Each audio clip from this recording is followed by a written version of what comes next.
खण्डमण्डलाकारं व्याप्तं येन चराचरं तत्पदं दर्शितं येन तस्मै श्रीगुरवे नमः। सदाशिवसमारम्भां शङ्कराचार्यमध्यमाम् अस्मदाचार्यपर्यन्तां वन्दे गुरुपरम्पराम्। गुरुब्रह्मा गुरुर्विष्णु गुरुदेवो महेश्वरः गुरुसाक्षात् परब्रह्म तस्मै श्रीगुरवे नमः। नित्यानन्दं परमसुखदं केवलं ज्ञानमूर्तिं विश्वातीतं गगनसदृशं तत्त्वमस्यादिलक्ष्यम् एकं नित्यं विमलमचलं सर्वधी साक्षिभूतं भावातीतं त्रिगुणरहितं सद्गुरुं तं नमामि। ॐ सहना भवतु सहनौ भुनक्तु सह वीर्यं करवावहै तेजस्विनावधीतमस्तु मा विद्विषावहै। ॐ शान्ति शान्ति शान्ति।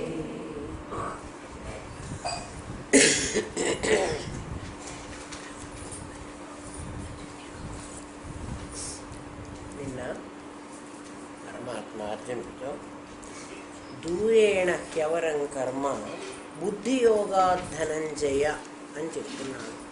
బుద్ధియోగాత్, ఈ బుద్ధియోగం, ఇప్పుడు బుద్ధియోగం అనే దాన్ని ఒక దాన్ని చెప్తున్నా.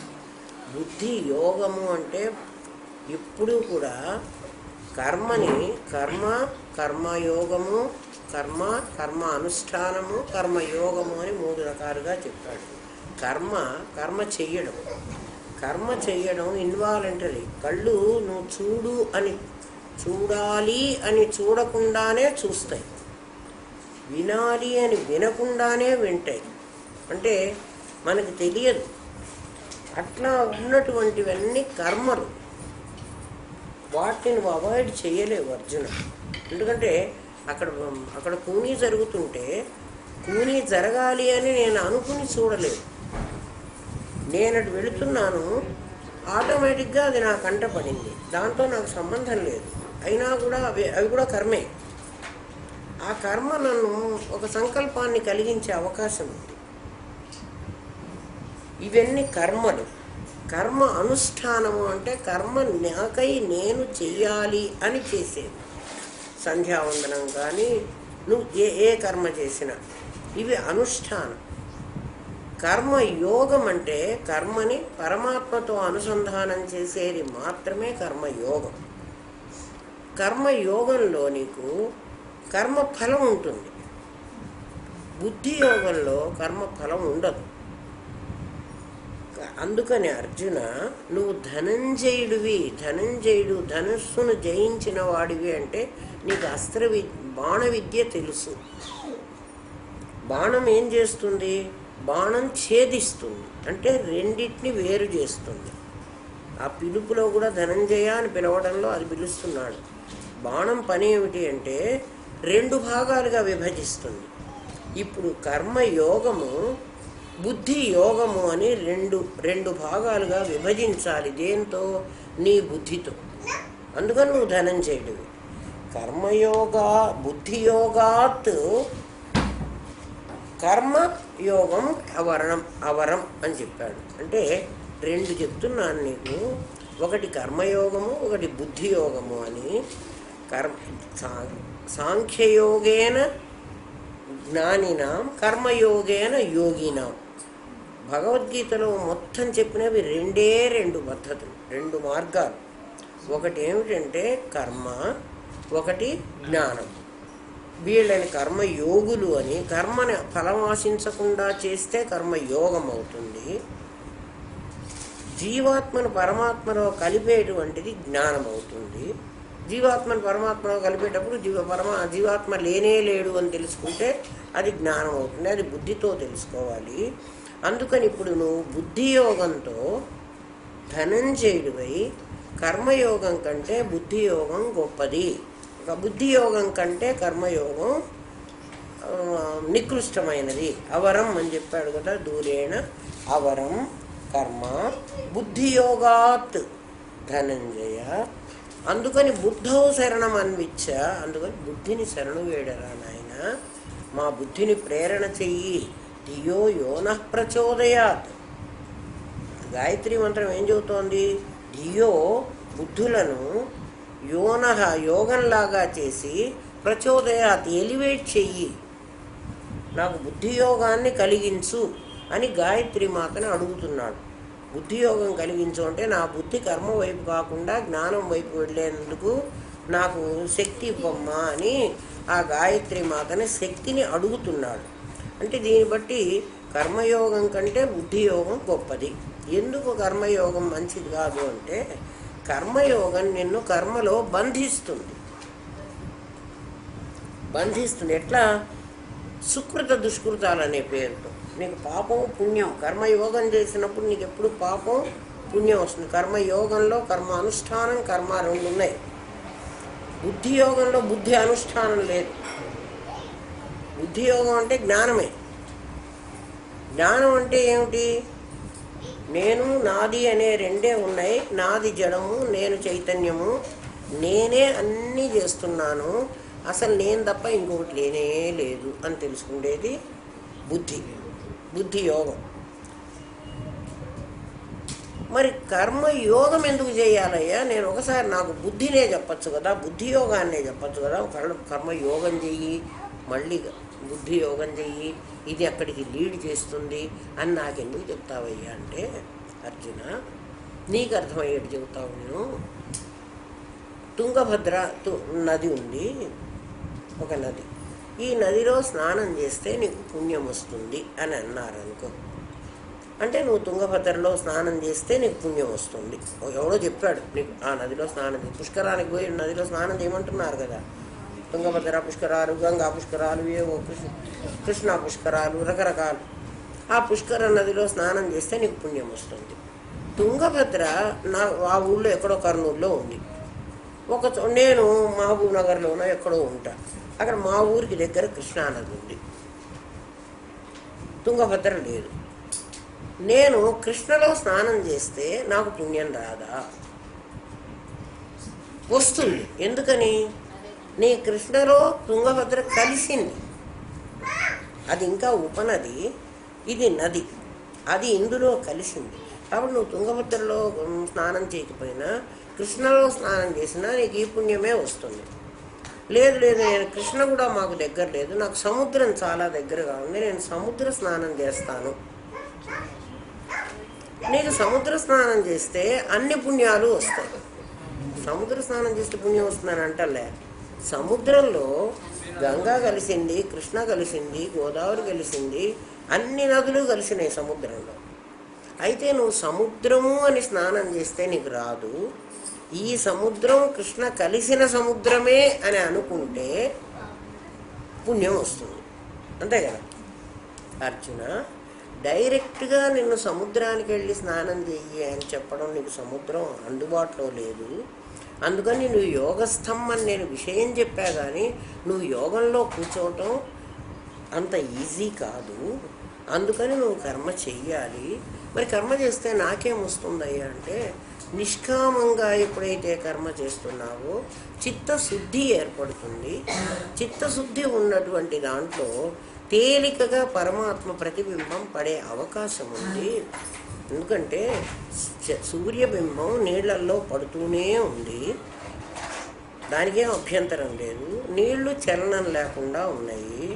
నేను ఒక రాయి వేశాను నీళ్లల్లో అలలు బయలుదేరినాయి. ఒక రాయి విసురుతాను కదా, రౌండ్గా తరంగాలు వస్తాయి.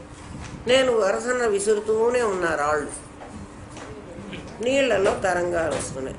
ఇప్పుడు సూర్యబింబం పడటం లేదా? పడుతున్నది. నాకు కనిపిస్తున్నదే? క్లియర్గా ఉందా? ఉండదు. అర్జున, పరమాత్మ చైతన్యం నీ బుద్ధి మీద ఎప్పుడూ పడుతూనే ఉంది. నువ్వు అనేకమైన ఆలోచనలు చేసి బుద్ధిని భ్రష్టు పట్టిస్తున్నావు. అందుకని ఆలోచనలు ఆపాలంటే నీకు చేత కాదు. ఎందుకంటే నీకు తెలియకుండా కర్మలు జరుగుతున్నాయి. నువ్వు ఆపలేవు. ఆలోచనలను ఆపడానికి నీకు శక్తి లేదు, ఇంద్రియాలను ఆపడానికి నీకు శక్తి లేదు. అందుకని నువ్వేం చేయాలి? ఆ ఇంద్రియాలలో కర్మయోగాన్ని అవలంబించి, ఇది అనుష్ఠానం, ఈ కర్మ వల్ల నాకు ఫలితం వస్తుంది, చర్యకు ప్రతిచర్య ఉంటుంది కాబట్టి ఫలితం వస్తుంది, ఈ ఫలితం నన్ను స్వర్గానికో నరకానికో లీడ్ చేస్తుంది, అందుకని దీని నుంచి నేను తప్పుకుని ఉంటే నేను కర్మే చేస్తున్నా. మళ్ళీ ధ్యానం అంటే కర్మే, పరమాత్మ గురించి విచారణ అంటే కర్మే. నేను ఇట్లా చేసుకుంటే నా బుద్ధి నిష్కామ కర్మ ద్వారా చిత్తశుద్ధి ఏర్పడుతుంది. నాకు చిత్తశుద్ధి దేనికి లీడ్ చేస్తుంది అంటే జ్ఞానానికి లీడ్ చేస్తుంది. శుద్ధమైనటువంటి నీళ్లలో పరమాత్మ ప్రతిబింబం ఈజీగా పడుతుంది. అట్లాగే నా బుద్ధి కనుక అట్లా శుద్ధి అయినట్లయితే, అందుకు అర్జున నీకు ముందు నిష్కామ కర్మ చెయ్యి, కర్మయోగం చెయ్యి. నీకు రెండెందుకు చెప్తున్నా? ఒకటే చెప్పక నాకు రెండెందుకు చెప్తావయ్యా, నాకు అదే చెప్పరాదా? ఆ ఫైనల్ ఏదో అంటే, ఫైనల్ది నువ్వు డైరెక్ట్గా అందుకునేది కాదు, ఇక్కడి నుంచే వెళ్ళాలి. నీ సాధన ముందు కర్మ చేయటం, కర్మని గుర్తించటం. కర్మని గుర్తించడం అంటే నీ కళ్ళు చూసినవి, చూడంగానే నా మనసు ఏం చెప్పింది. పిల్లవాడు, నువ్వు ఆఫీస్ నుంచి వచ్చావు, పిల్లవాడు ఎదురుగా దగ్గరకు వచ్చాడు, వాడిని వెంటనే నువ్వు ఎత్తుకున్నావు. ఇది మామూలు ఇదేం పెద్ద విశేషం లేదు. ఎత్తుకున్న తర్వాత నీ మనస్సులో ఏమనిపించింది? కర్మని గమనించడం. నా కొడుకు అనిపించిందా? నేను రాగానే నా కొడుకు కాబట్టి వాడు వెంటనే నాకు ఎదురొచ్చాడు అనిపించిందా? అంటే నీవు ఎట్లా ఆలోచించుకోవాలో చెప్తున్నా. లేకపోతే వీడిని నేను పొద్దున్నుంచి వదిలిపెట్టి వెళ్ళానే, ఇప్పుడు వీడు నాకు దగ్గరికి వచ్చాడే అనేటువంటి భావంగా నీ భావన ఏం కలుగుతోందో. ఏవో కలుగుతాయి, ఏం కలగదంటే మాత్రం నేను ఏదో ఒక భావం వస్తూ ఉంటుంది. నీకు అర్థం అవడానికి చెప్తున్నా. ఆ భావాన్ని ముందు గమనించడం నేర్చుకో. ఇది నాకు కర్మకు కలుపుతుందా, కర్మకు కలపదా? ఖచ్చితంగా కలుపుతుంది. ఎందుకంటే అది మోహమన్నా కలిగిస్తుంది. ఎవరికైనా గుంపెడు మంది పిల్లలు ఉన్నారు, ఇంటికి రాగానే చాలా వెధవులు హాయిగా ఆఫీస్లో ఉన్నంతసేపే బాగుంది, ఇంటికి వచ్చేటప్పటికి వెధవులందరూ నన్ను చుట్ట పెట్టుకున్నారు అని నీకు ద్వేషం కలిగిస్తోందా? పిల్లల మీద అట్లా ఉండదులే ఎవరి తల్లిదండ్రులకి. కానీ నీకేమనిపిస్తోందో నువ్వు గమనించు. అంటే కర్మ జరుగుతుంది, కర్మని నువ్వు గమనించడం నేర్చుకో. అప్పుడు నువ్వు సాక్షిభావంలో ఉంటావు. కర్మ ఎప్పుడైతే నీకు రాగం కలిగించిందో, ద్వేషం కలిగించిందో, కర్మ ఫలం వస్తుంది. ఇందాక కర్మలో నువ్వు సాక్షిగా ఉన్నావు, నీకు ఫలం అంటదు. ఎప్పుడు? కర్మను గమనిస్తున్నప్పుడు. అర్థమవుతున్నది కదా? కానీ ఆలోచన వచ్చినప్పుడు మాత్రం ఆ భావం ఉంటుంది కదా మనకి. నాకు ఆలోచన వచ్చేటప్పుడు మీరు గమనించమన్నారు. గమనిస్తూ ఉన్నప్పుడు నువ్వేమవుతావు? అది పోతుంది, నువ్వు సాక్షిగా ఉంటావు. నీకు పోదు, అది పోదు. అంటే ఆ గుణం గుణం యొక్క గుణం కూడా రాలే ఇంకా నీకు. అసలు ఊరికే కర్మని గమనిస్తూ ఉంటే నీకేం రాలే. నీకు తర్వాత వచ్చింది మోహం. ఫస్ట్ పాయింట్లో ఫస్ట్ ఆలోచన స్టార్ట్ అయ్యేటప్పుడే నువ్వు కనుక ఈ కర్మను గుర్తించడం మొదలు పెడితే, కర్మను గుర్తించాలి. గుర్తిస్తే నీకు ఇంకా భావం రాలే. భావం వచ్చిందంటే అది రాగమైన ద్వేషమైనా ఉంటుంది, ఏదో ఒకటి ఉంటుంది. ద్వంద్వాలు ఉంటాయి. రాగం అని చెప్పడు, ద్వేషం అని చెప్పడు, ద్వంద్వాలు ఉంటాయి. కర్మను గమనించడం ముందు నేర్చుకో అర్జున. ఇది ఫస్ట్ పాయింట్. అందుకని నీకు కర్మయోగం చెప్పాలి. ఫస్ట్ పాయింట్ దగ్గర ఆగవు కదా నువ్వు. మెల్లగా కర్మ అనుష్ఠానంలోకి వస్తావు. ఏమిటి అనుష్ఠానం? ఈ పిల్లవాడిని తీసుకెళ్ళి పొద్దున్నుంచి వీడికి ఒంట్లో బాగాలేదా, వీడిని డాక్టర్ దగ్గరికి తీసుకెళ్ళావా, వీడికి మందు వేసావా, నువ్వు వేయకపోతే నేనేస్తాను. ఇది అనుష్ఠానం. అంటే ఏమిటి? దానికి పని చేస్తున్నావు ఏదో. ఈ పని చేయటం వల్ల వాడికి ఆరోగ్యం బాగుంటే నీకు సంతోషం, వాడికి ఆరోగ్యం బాగలేకపోతే నీకు దుఃఖం. రెండు కలుగుతున్నాయి. ముందే వాడిని చూడంగానే నీకు ఇవి కలగలే. కర్మను గమనించినప్పుడు నువ్వు సాక్షిగా ఉంటావు. ఎప్పుడూ కర్మఫలం నిన్నంటదు. కర్మను గమనిస్తే నిన్నంటదు. కర్మలో ఇన్వాల్వ్ అయితే నీకు అంటుతుంది. ఇన్వాల్వ్ అవ్వడం, గమనించడం రెండు తేడాలు ఉన్నాయి. నువ్వు అందులో ఇన్వాల్వ్ అవ్వకూడదు. అవ్వకుండా కర్మ చేయి. అసలు కర్మ మానుకోమని చెప్పలే పరమాత్మ. కర్మ మానుకుని నువ్వు అసలు ఒక క్షణం కూడా ఉండలేవు అంటున్నాడు. కర్మ చెయ్యకుండా నువ్వు ఉండలేవు. ఎందుకంటే గాలి పీల్చడం కూడా కర్మే. నువ్వు కర్మ చేయటం లేదన్నది. గాలి పీలుస్తున్నావు అనుకో, ఈ గాలిలో ఎన్ని సూక్ష్మజీవులు నా లోపలికి వెళుతున్నాయి, ఎంతమంది చస్తున్నారు నా లోపల. మళ్ళీ గాలి వదిలి మంచి గాలిని బయట లోపలికి పీలుస్తున్నావు, చెడ్డ గాలిని బయటకు వదులుతున్నావు. అది చెడ్డగా ఎందుకు అయిపోయింది? ఇప్పుడు వస్తున్న గాలిలో, మనం విడుస్తున్న గాలిలో ఎన్ని సూక్ష్మజీవులు ఉన్నాయి? చచ్చిన సూక్ష్మజీవులు కదా. బతికినవన్నీ లోపలికి పోతున్నాయి, చచ్చినవన్నీ బయటకు వస్తున్నాయి. అంటే వీటినన్నిటినీ నేనే చంపుతున్నాను కదా. నేను చంపుతున్నాను అన్న ఆలోచన వచ్చినప్పుడు నీకు వాటి తాలూకు పాపం రావాలి కదా. నువ్వు వాటి దాకా పోలే, జస్ట్ కర్మని గమనిస్తున్నావు. అదే శ్వాస మీద ధ్యాస పెట్టమంటావు. కర్మను గమనించరా అని చెప్పడం అంటే దానివల్ల నీకేం రాదు. అది ఎక్కడ లెవెల్ చెప్పండి? కర్మని గమనించడం, కర్మను అనుష్ఠానం చేయటం, కర్మను యోగంగా మార్చుకోవడం, బుద్ధి యోగంలోకి దాన్ని లీడ్ చేసుకోవడం. అంటే ఇంకా నాలుగో స్టేజ్లో మళ్ళీ ఇంకా చాలా ఉన్నాయి. ఈ 3 స్టేజీల కింద ఉన్నాడు వాడు. ఆ శ్వాస మీద ధ్యాస పెట్టేవాడు. ఏమన్నా శ్వాస మీద ధ్యాస పెట్టడం, అది శ్వాస మీదే కాదు, దృశ్యం మీద ధ్యాస పెట్టు, శబ్దం మీద ధ్యాస పెట్టు, మొత్తం అన్నిటి మీద ధ్యాస పెట్టు. అందుకని ఇది కర్మ యోగం కంటే బుద్ధి యోగం ఇంకా శ్రేష్టమైంది. కర్మయోగం ఇది ఇనిషియల్ స్టేజ్ నీకు చెప్తున్నాడు. దీన్ని చేస్తే నాకేమవుతుంది, నాకేమొస్తుంది అంటే సాధనలో ఒక్కసారిగా అహం బ్రహ్మాస్మి అని చెప్పడు ఎవ్వడు. మన గురువు గారు మనకు ఎందుకు చెప్తున్నారంటే ఆయనది లిఫ్ట్ మార్గం. లిఫ్ట్లో తీసుకెళితే 1 నిమిషంలో మనం 5వ అంతస్తులో ఉంటున్నాం. మెట్లెక్కిపోయేవాడు ఎంత ఆయాసపడుతున్నాడు, ఎంత కష్టపడుతున్నాడు. సత్వాపత్తి అనే భూమికకు నేను తీసుకుపోవడం అనేది అటువంటి గురువు దొరికిన వాడికే సాధ్యం, కానీ అందరికీ అది సాధ్యం కాదు. అందరికీ ఇలాగే రావాలి, మొదటి నుంచే రావాలి. ఇది అయిపోయి మన జీవితం అయిపోయేటట్లయితే మళ్ళీ ఇంకొక జన్మకెళ్ళి మళ్ళీ అక్కడి నుంచి తీసుకోవాలి. నీ లోపల పరమాత్మ ఉన్నాడు అని అహం బ్రహ్మాస్మి అని మహావాక్యం ముందు తత్వమసి నీకు ఎవ్వడు చెప్పడు. నాయన రామనామం చేసుకోరా, లేకపోతే జపం చేసుకోరా. జపం చేసుకో అంటే అర్థం ఏమిటి? ఒక పూసని ఇంకొక పూసని మారుస్తున్నావు కదా, ఆ మధ్యలో ఒక నామం చెప్పుకుంటున్నావు కదా. అంటే నోటికి పని పెట్టావు, మనస్సుకి చేతికి పని పెట్టావు, మాల తిరుగుతోంది. మనస్సు దాన్ని గమనిస్తోంది. మనస్సు ఎట్లా గమనిస్తోంది అంటే 25 అయినాయా, 26 అయినాయా, 27 అయినాయా అని గమనిస్తోంది.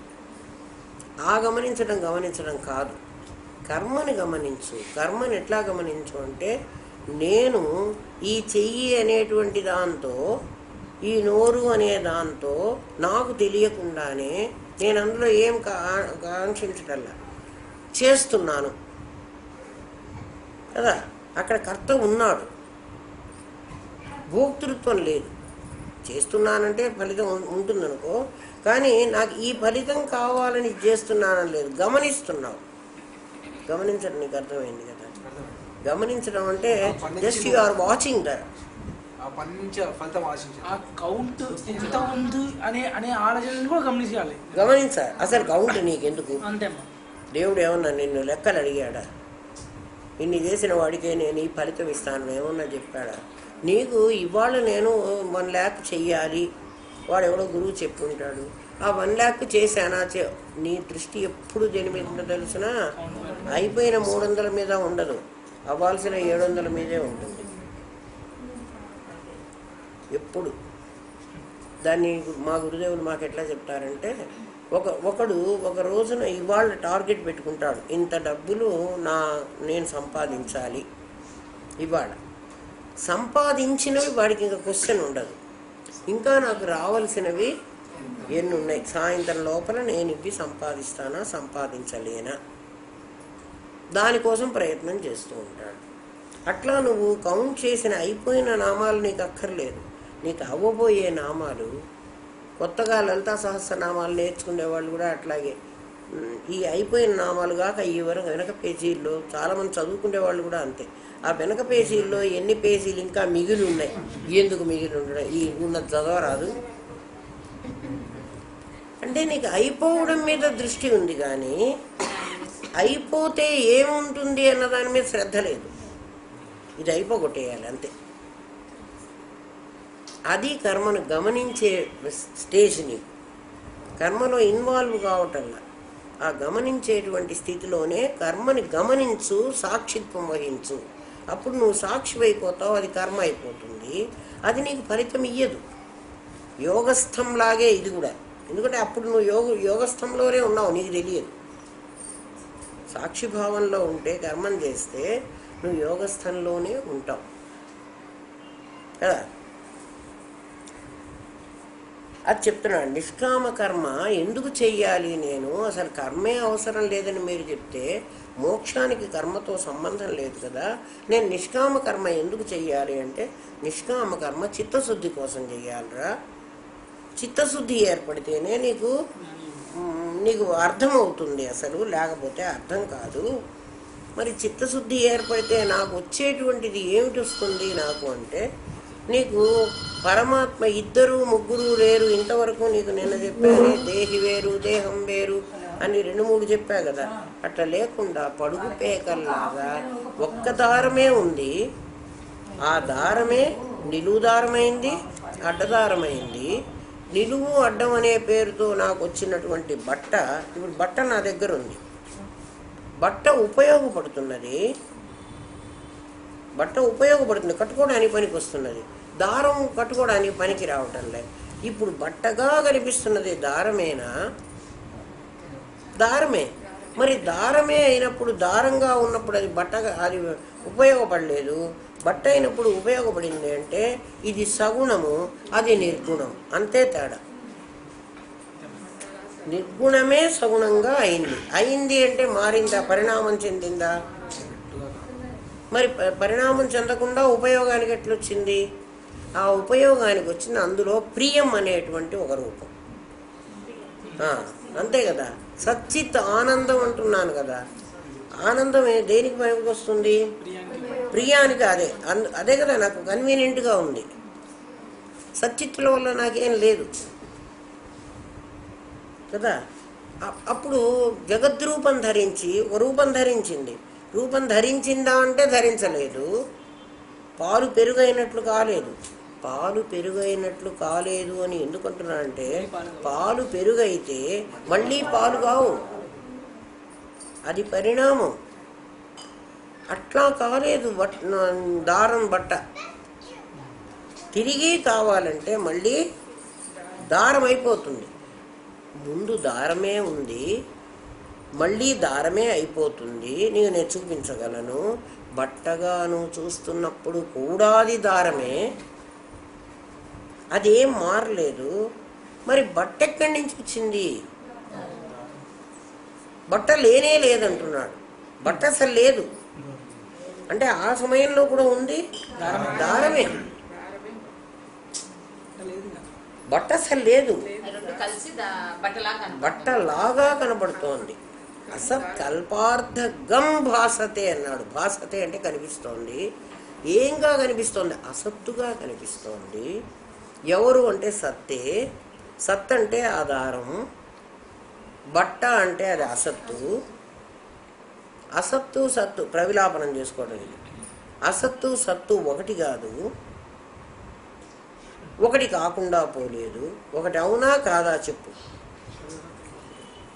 అది ఒకటే, అది ఒకటి కాలేదు. అంటే ఒకటిగా ఉన్నప్పుడు ఉపయోగపడలేదు కదా నాకు. దారంగా ఉన్నప్పుడు నేను కట్టుకోవడానికి రాలేదు కదా. బట్టగా ఉన్నప్పుడే కదా నాకు కట్టుకోవడానికి వచ్చింది. దారం బట్ట అయిందా? అవకపోతే ఈ రూపం ఎట్లొచ్చింది? అయినట్టుగా కనిపిస్తోంది కానీ యథార్థంగా ఇప్పుడు కూడా దారంగానే ఉంది. ఏ పోగు కాకపోగు నన్ను పీకమంటే పీకగలను. దారం దారంగా ఉంది.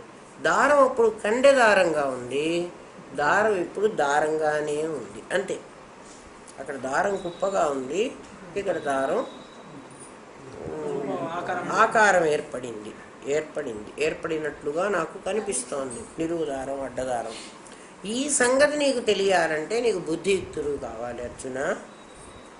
బుద్ధియుక్తో జహాతీతి, జహాతి అంటే వదులుతాడు. ఎవడైతే బుద్ధియుక్తుడవుతాడో కర్మయోగం నుంచి బుద్ధి యోగంలోకి వెళితే, అంటే బుద్ధి యోగానికే సాంఖ్యయోగం అని మరొక పేరు. సాంఖ్యయోగము అంటే బుద్ధియోగం, జ్ఞానయోగం. ఇదే జ్ఞానం. తర్వాత చెప్పబోయేటువంటి కర్మయోగం, జ్ఞానయోగం చెబుతాడు. కర్మయోగము జ్ఞానయోగం తర్వాత చెప్పబోతాడు. కర్మయోగానికి ఫౌండేషన్ వేశాడు, జ్ఞానయోగానికి ఫౌండేషన్ వేస్తున్నాడు. కర్మ జ్ఞానం వేసిన తర్వాత విజ్ఞాన యోగం అని ఇంకొకటి చెప్తాడు. అంటే ఏమిటి? నీకు థియరీ చెప్పి అక్కడ ప్రాక్టికల్ కూడా నీకు చెప్తాడు. విజ్ఞానం ప్రాక్టికల్, జ్ఞానము విజ్ఞాన సహితం. జ్ఞానం విజ్ఞానంతో నీకు చెప్పాలి, లేకపోతే నాకు అర్థం కాదు అర్జున. ప్రాక్టికల్ నాలెడ్జ్ నీకు ఉండాలి. మొత్తం కర్మయోగము జ్ఞానయోగము చెప్పాడు. అంటే కర్మను కర్మ సన్యాసం చెప్పాడు మధ్యలో. కర్మను కర్మ సన్యాసము. కర్మేమో కర్మను చూడడము, నీకు ఇన్వాలంటరీగా జరిగేటువంటి క్రియ, అనుష్ఠానము. దాన్ని కర్మ సన్యాసం చేయమంటే కర్మలో ఫలాపేక్ష రహితంగా కర్మ చేయమన్నాడు. దీన్ని ఎలాబరేట్ చేస్తాడు తర్వాత. జ్ఞానం ఏమిటి అంటే, జ్ఞానము అంటే బుద్ధియోగం. జ్ఞానాన్ని విజ్ఞానంతో కలపమన్నాడు. కర్మని కర్మ సన్యాసంతో కలిపాడు, జ్ఞానాన్ని విజ్ఞానంతో కలిపాడు. కర్మ సన్యాసం అంటే కర్మ ఫస్ట్ స్టేజీ, కర్మ సన్యాసం నెక్స్ట్ స్టేజీ. జ్ఞానం ఫస్ట్ స్టేజీ, విజ్ఞానం నెక్స్ట్ స్టేజీ. ఈ రెండు నాకు కావాలంటే ఏం కావాలి? క్షేత్ర విభాగం చేసుకోవాలి. అప్పుడు నేనేమవుతా అంటే పురుషోత్తముని అవుతాను. అట్లా నిన్ను ఒక్కొక్క లెవెల్లో నీకు తీసుకెళ్ళాలి. ఎందుకంటే 2 యోగాలు ఇంట్రడ్యూస్ చేస్తున్నాడు. సాంఖ్యయోగము అంటే బుద్ధియోగం అని అర్థం. జ్ఞానయోగం, బుద్ధియోగం, సాంఖ్యము. ఎందుకు దీన్ని సాంఖ్యం అన్నారు? సంఖ్య అని ఎందుకు అన్నారు? నంబర్ ఎందుకు ఇచ్చారు దీనికి అంటే, నాయన నేను నా ప్రకృతి అని ఇద్దరున్నాం. నా ప్రకృతి అనేక విధాలుగా మారుతోంది. మొట్టమొదట త్రిగుణాత్మకమైంది నా ప్రకృతి. ముందు 3 ముక్కలైంది. 3 ముక్కలై ఊరుకోకుండా 5గా విభజించబడింది. మొత్తం 8 మంది అయినారు వాళ్ళు.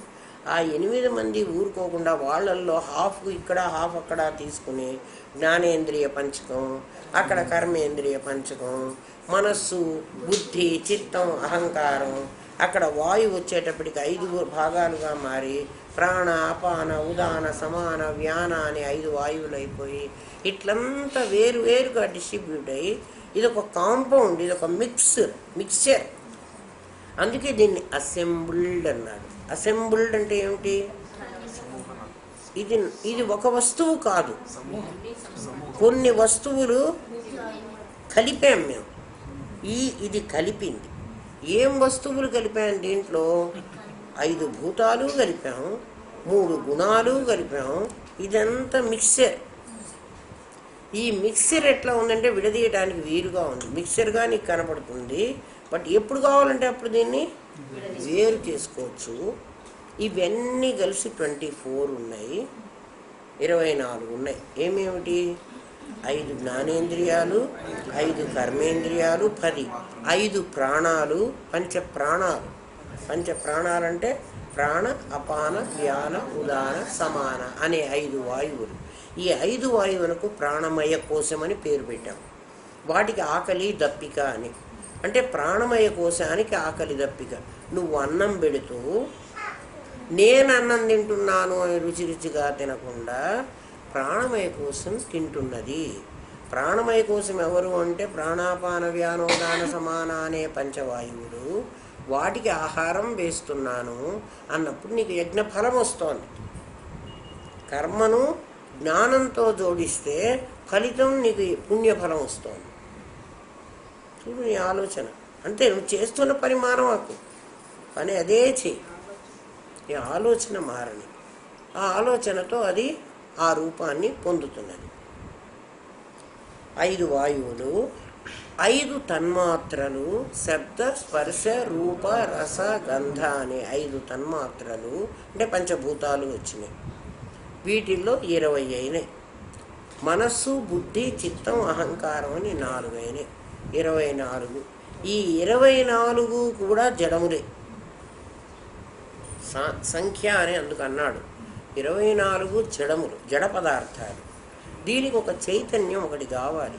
వీటినన్నిటినీ నేను అని అభిమానించే ఒక జీవుడు. ఆ జీవుడు ఎవరు అంటే 25వ వాడు.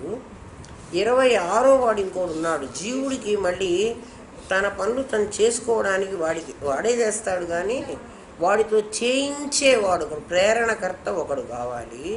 వాడు ఈశ్వరుడు. వాడు ఏం చెయ్యడు, వీడితో చేయిస్తాడు. ఏం చేయిస్తాడు అంటే వీడు తెచ్చుకున్నటువంటి కర్మఫలాన్ని వీడి చేత అనుభవింప చేస్తాడు. ఎక్కడ ఉంటాడు ఈశ్వరుడు అంటే వీడి దగ్గరే ఉంటాడు, ఎక్కడో ఉండడు, వీడి దగ్గరే ఉంటాడు. నీకు చూడు, ఆ అమ్మాయి ఎవరో అంతా పని చేసుకొని పడుకొని నిద్రపోయేటప్పుడు ఆ పాలు తోడు పెట్టిందో లేదో, ఆ వీధిలో దొడ్డి గుమ్మంలో తలుపు వేసిందో లేదో అని దానికి అనిపించింది చూడు. అనిపించిన తర్వాత అది లేస్తుంది కదా. ఆ లేచిన తర్వాత అది ఆ ముందు ఆ దొడ్డి గుమ్మం దగ్గరికి పోతుంది కదా. అక్కడ ఒక తేలు రెడీగా కూర్చుంది కదా, దీన్ని కాటేసింది కదా. అంటే ఎవడు ఆ తేలు దగ్గరికి పంపించాడు? ఈశ్వరుడు పంపించాడు. వాడు ఎక్కడున్నాడు? దీని లోపలే ఉన్నాడు. కాబట్టి ప్రేరణకర్త వాడు చెయ్యమని చెప్పేవాడు ఒక ఈశ్వరుడు. 24 నీ శరీరంలో తత్వాలు, అవి జడములు. 25వ వాడు జీవుడు. 26వ వాడు ఈశ్వరుడు. 27వ వాడు ప్రత్యేగాత్మ. ప్రత్యేగాత్మ అంటే నీ శరీరంలో ఉన్నటువంటి పరబ్రహ్మ స్వరూపం. వీడెవడు అంటే చెట్టులో ఉన్న ట్రంకు రూపంగా ఉన్న అల్యూమినియం పాయ్. అదేం చెయ్యదు, చెట్టును అది చెయ్యలే. చెట్టు రూపం వచ్చేటట్టుగా అదేం మారలే, అదేం కనపట్టలే. కానీ మనం చూడంగానే ఇది చెట్టు, ఇది ట్రంకు, ఇది కొమ్మ అంటున్నాం. అది అయినట్లుగా కనిపిస్తున్నది. అట్లా పరమాత్మ ప్రత్యేగాత్మ అయినట్లుగా కనిపిస్తున్నాడు. ప్రత్యేగాత్మ అంటే ఎప్పుడు ఇండివిజువల్ అని గుర్తుపెట్టుకోండి. పరమాత్మ అంటే సామూహికం, ప్రత్యేగాత్మ ఇండివిజువల్. ఇప్పుడు చూడు, నిలువు దారం అడ్డదారమై చీరగా మారినటువంటిది మాత్రం ప్రత్యేగాత్మ. ఆ కండెలో దారమంతా చీరగా మారలే, అక్కడ ఇంకా చాలా ఉంది. అది సమిష్టి పరమాత్మ. అందుకని అది పరమాత్మ, అది తత్, ఇది త్వం. ఆ దారపు కండెలోదే ఈ చీరకు వచ్చిన దారం, అదే ఇది వేరే లేదు, ఇది అందులోదే అంటే దాని అంశ అనుకుంటే జీవుడు అవుతాడు, అదే అనుకుంటే బ్రహ్మం అవుతాడు. అంతే తేడా, ఏం లేదు. ఇది నీకు బుద్ధియుక్తో జహాతీతి. ఈ బుద్ధియుక్తుడు ఎవడైతే ఉంటాడో, ఇట్లా పరమాత్మ యొక్క అవగాహన ఎవడి బుద్ధికి కలుగుతుందో, ఉభే సుకృత దుష్కృతే జహాతీతి. సుకృతం దుష్కృతం వాడు వదిలిపెడుతున్నాడు. వాడికి ఇంకా పాపపుణ్యాలు ఉండవు. ఎవడికి పాపపుణ్యాలు ఉండవు? ఎవడు బుద్ధి యోగంతో నేను ప్రత్యేగాత్మని అని తెలుసుకుని పరమాత్మనే ప్రత్యేగాత్మ, ఇద్దరు లేరు, ఉన్నది ఒకడే ఉన్నాడు అని తెలుసుకుంటాడో, వాడు ఏ కర్మ చేసినా సుకృత దుష్కృతాలు వాడిని అంటావు, కర్మఫలాలు వాడిని అంటావు. కర్మయోగమైన కర్మైనా నిన్ను బంధిస్తుంది, బుద్ధి నిన్ను బంధించదు. కర్మ సేమ్ జరుగుతోంది. బుద్ధి యోగం ఉన్న వాడికి కర్మ బంధించదు. వాడు వీడు ఒకే కర్మ చేసినా వీడిని బంధిస్తుంది, వాడిని బంధించదు. మీకు ఎగ్జాంపుల్ చెప్తాను. మా గురుదేవులు మాకు ఇట్లాగే చెప్పారు. నా దగ్గర వాకిట్లో ఒక మొద్దు ఉంది. కట్టెలు కొట్టేవాడిని ఒకరిని పిలిచి, నాయన అది గొడ్డలతో 4 కొట్టి కట్టెలు 4 ముక్కలు చేసేరా, నేను పొయ్యిలో పెట్టుకోవాలి అని అడిగా. వాడొచ్చి కట్టెలు కొట్టాడు. కట్టెలు కొట్టడము అనేది పని ఇక్కడ. ఎవడో వచ్చి నాకు కట్టెలు కొట్టాడు. కట్టెలు కొట్టిన వాడు ఊరికే ఉండడు. కట్టెలు కొట్టడం అయిపోగానే వాకిట్లో ఇట్లా నుంచుంటాడు. వాడు ఎందుకు నుంచున్నాడు? డబ్బులు ఏమిస్తారు, తీసుకుని పోవాలి. కట్టెలు కొట్టాను కదా, తీసుకుని పోవాలి అని నుంచున్నాడు. అంటే వాడు కట్టెలు కొట్టింది ఫలం ఆశించి. ఇవాళ కట్టెలు కొట్టమని ఎవరికో చెప్పాను, వాడు రాలే. మాకు పొయ్యిలో కట్టెలు, మా ఆవిడ తొందరగా పొయ్యి వెలిగించాలి, నాకు కట్టెలు కావాలి, నువ్వు ఇంకా వాడిని ఎవరినో పిలుచుకు రాలేదు, వాడిని కొట్టించలేదు, ఆమె గుడుగుతున్నది. ఆమెకు వంట చేసుకోవాలి, ఆమె మళ్ళీ నాకే అన్నం పెట్టాలి కదా. అందుకని నేనే గుడ్డలు తీసుకుపోయి దాన్ని 4 ముక్కలుగా విరగొట్టుకు తీసుకొచ్చి ఆమెకు అక్కడ ఇచ్చేసాను. ఇప్పుడు నేను ఎవరి దగ్గర నుంచొని డబ్బులు అడుగుతాను? ఇంకెవరిని అడగను కదా. మరి కట్టెలు కొట్టడం అనే పని జరిగినప్పుడు ఒకడికి ఫలితం వస్తుంది, ఒకడికి ఫలితం రావటం లేదు. ఏమిటి కారణం? ఫలితం అవసరం లేదు. ఒకడు ఫలం ఆశించి పని చేయలేదు, ఒకడు ఫలం ఆశించే పని చేశాడు. ఎంత మంచి ఎగ్జాంపుల్ చూడు. మా గురుదేవులు మాకు అట్లాగే చెప్పేవాడు. ఇంకా అవి మేము మర్చిపోమా? అదే కదా. అందుకని నువ్వు పని చేసినప్పుడు నువ్వు ఫలం ఆశించవు. ఇప్పుడు నువ్వు ఫలం ఆశించి పని చేస్తున్నావు. ఏ పని చేసినా ఏం చేస్తున్నావు? ఉపవాసం ఉన్నా, ఓ సంతోషి మాతకు 16 వారాలు ఉపవాసం ఉంటే నాకు ఇది వస్తుంది. కొంతమంది సాయిబాబాకి ఉపవాసాలు ఉంటారు. ఆయన ఎందుకు ఉపవాసం ఉండమని చెప్పినట్టు, వీళ్ళు ఆయన చచ్చిపోయినాడు, వీళ్ళు ఉపవాసం ఉంటే ఆయనకేం లాభం వస్తుంది? శనివారం వెంకటేశ్వర స్వామికి, ఆదివారం వాడు ఎవరికో సూర్య భగవానుడికి, మా సోమవారం శివుడికి, మంగళవారం ఆంజనేయ స్వామికి, రకరకాల. బుధవారం ఏమైనా వదిలిపెట్టారు, అయ్యప్ప స్వామి, సరే వాడికి కూడా ఒక వారం ఇచ్చి పారేశారు. అదే గురువారం సరే సాయిబాబాకి, ఇంకెవరికో కూడా గురువారం ఇంకెవరికో కూడా మొక్క రాఘవేంద్ర స్వామి సరే, శుక్రవారం సంతోషి మాట, శనివారం వెంకటేశ్వర స్వామి. అయిపోలే, ఇంకా వీడికి వారమే లేదు.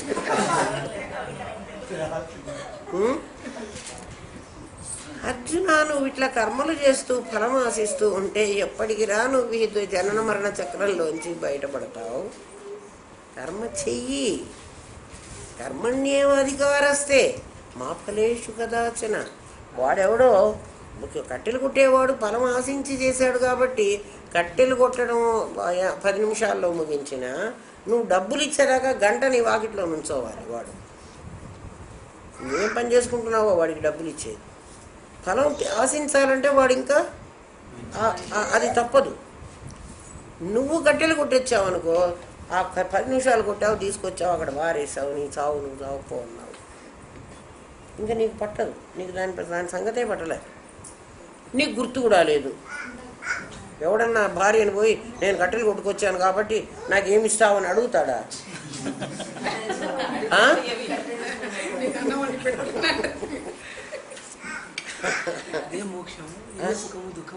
అంతేరా. అసలు చాలా తేలికరా. నువ్వు చేసే కర్మ చెయ్యరా నాయన, ఫలం ఆశించకుండా కర్మ చెయ్యరా. నీ కర్మ చేస్తున్నా ఫలం ఆశించటం మాటల్లో కాదు. వాడు కట్టెలు కొట్టి ఎట్లా ఫలం ఆశించకుండా ఉన్నాడో నువ్వు అట్లా ఫలం ఆశించకుండా కర్మ చెయ్యి. అన్ని కర్మలు నువ్వు ఏ కర్మ చేసినా అంటే ఆవు గడ్డి పెట్టినా కూడా, నేను కాక ఆవు గడ్డి పెడుతున్నాను, నాకు పుణ్యలోకం వస్తుంది, అయిపోయి. ఇప్పుడు ఈ ఆవు రావాలి నీకు పుణ్యలోకానికి, ఈ గడ్డి తిన్నందుకు, ఒక పూట గడ్డి తిన్నందుకు. ఏమని చెప్పటమంటాడు? నేనే పెట్టలేదు, ఆ ఆవు సంపాదించుకున్న అన్నం అది. నేను పెట్టకపోయినా ఇవాళ అదే తింటుంది. ఆ గడ్డే దాని దగ్గరికి ఈశ్వరుడు పంపిస్తాడు. అది తినాల్సిన గడ్డి దాని దగ్గరికి ఈశ్వరుడు పంపిస్తాడు. అది తింటోంది. మరి నేనేం చేస్తున్నాను? చెయ్యిట. నేను కాక అన్నం తినకపోతే నీకు పొట్టకు అన్నం ఎక్కడొచ్చేది అని చెయ్యి కర్తృత్వాన్ని వహిస్తే లాభం ఉందా? ఎవడన్నా దానికి ఫలితం ఇస్తాడా? అప్పుడు చెయ్యికి ఏం చెప్పాలంటే, చెయ్యి నువ్వు గనక అన్నం నువ్వు పెట్టకపోయినా నాకు ఎట్లాగో పొట్టలోకి అన్నం పోతుంది, ఎవడు తిండి పెట్టకపోయినా. కానీ నేను మాత్రం ఈక్వల్గా శరీరంలో అన్ని భాగాలకు ఎట్లా ఎనర్జీని డిస్ట్రిబ్యూట్ చేస్తానో నీకు కూడా అట్లాగే ఇస్తున్నాను. అన్నం పెట్టనటువంటి ఈ చెయ్యికి సేమ్ శక్తి ఇస్తున్నా, ఈ చెయ్యికి సేమ్ శక్తి ఇస్తున్నా. అంటే నేను అన్న ప్రత్యేగాత్మని. అట్లా పరమాత్మ పని చేసిన వాడికి చెయ్యని వాడికి ఒకే ఫలితం ఇస్తున్నాడు. చేసేవాడు వాడి ఆలోచనలలో మార్పు తెచ్చుకుంటే చాలు, అంతే చేయాల్సిన పని. పుట్టిన ప్రతి ప్రాణి తిండి తింటాడు. ఎందుకంటే పెట్టవలసిన బాధ్యత వాడిది. వాడేవాడు ఈశ్వరుడు. ప్రపంచం ఉన్నది అంటే జీవుడు ఉన్నాడంటే ఈశ్వరుడు ఉంటాడు. జీవుడికి ఈశ్వరుడికి కనెక్షన్. ఇద్దరు ఆభాసలే నిజం తెలిస్తే. తెలిసేంతవరకు జీవేశ్వరులు ఉన్నారు. మీకు ఇంకా దాన్ని అర్థమయ్యేటట్టు చెప్తా చూడండి. ఇండియాని గవర్నమెంట్ పరిపాలిస్తోంది. ఒక గవర్నమెంట్ పరిపాలిస్తుంది. ఆ గవర్నమెంట్ ఎవరంటే మనమే అంటున్నాం, ప్రజలే. ప్రజల చేత, ప్రజల కొరకు కదా. For the people, of the people, by the people కదా. ప్రజల చేత, ప్రజల కొరకు, ప్రజల వలన, కొరకే కై, కొరకు కై ఒకే విభక్తి కదా. అదే పరిపాలించబడ్డ వాళ్ళు అంటే మనమే. కానీ మనం కాదు నిజంగా పరిపాలిస్తున్నది. మనం ఒకళ్ళమా? నేను అనుకుంటే ఇప్పుడు సుప్రీంకోర్టు జడ్జిని మార్చగలనా?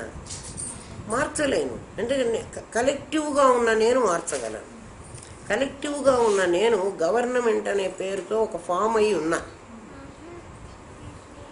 ఆ గవర్నమెంటు మినిస్టరు గవర్నమెంటే, పార్లమెంటు గవర్నమెంటే, జడ్జి గవర్నమెంటే, రూల్ గవర్నమెంటే. బట్ గవర్నమెంట్ ఎక్కడుందో కనపట్టలేదు. గవర్నమెంట్ ఎవ్రీవేర్ ఉంది. But you can't see government. But I can see government. ఎక్కడ? అక్కడికి వెళ్ళి నేను కొంచెం వైలేట్ చేయని రోడ్లో వెళుతూ ఆ గ్రీన్ లైట్ కాకుండా రెడ్ మీద నేను కొట్టి పారేశాను అనుకో, వెంటనే కాపుగాడు వచ్చి నన్ను పట్టుకుంటాడు. అంటే గవర్నమెంట్ మా ఊళ్ళో, మా వీధిలో, మా గ్రీన్ లైట్ దగ్గర కూడా ఉన్నాడు కదా. గవర్నమెంట్ నేను చూశానా? గవర్నమెంట్ ఎట్లా కనబడుతోంది నాకు? ఒక రిప్రజెంటేటివ్ ద్వారా కనబడుతోంది. గవర్నమెంట్ రిప్రజెంటేటివ్ వాడు ఎవడు? ఆ కాపు, ఆ పోలీసు వాడు, ఆ ఆఫీసులో గుమాస్తా, ఆ ఆఫీసులో ప్యూను, ఆ ఆఫీసులో ఆఫీసరు, ఆ ప్రైమ్ మినిస్టర్, వీటన్నిటినీ నడిపించేవాడు ఎవడో ఒకడు. కానీ వాడు కాదు.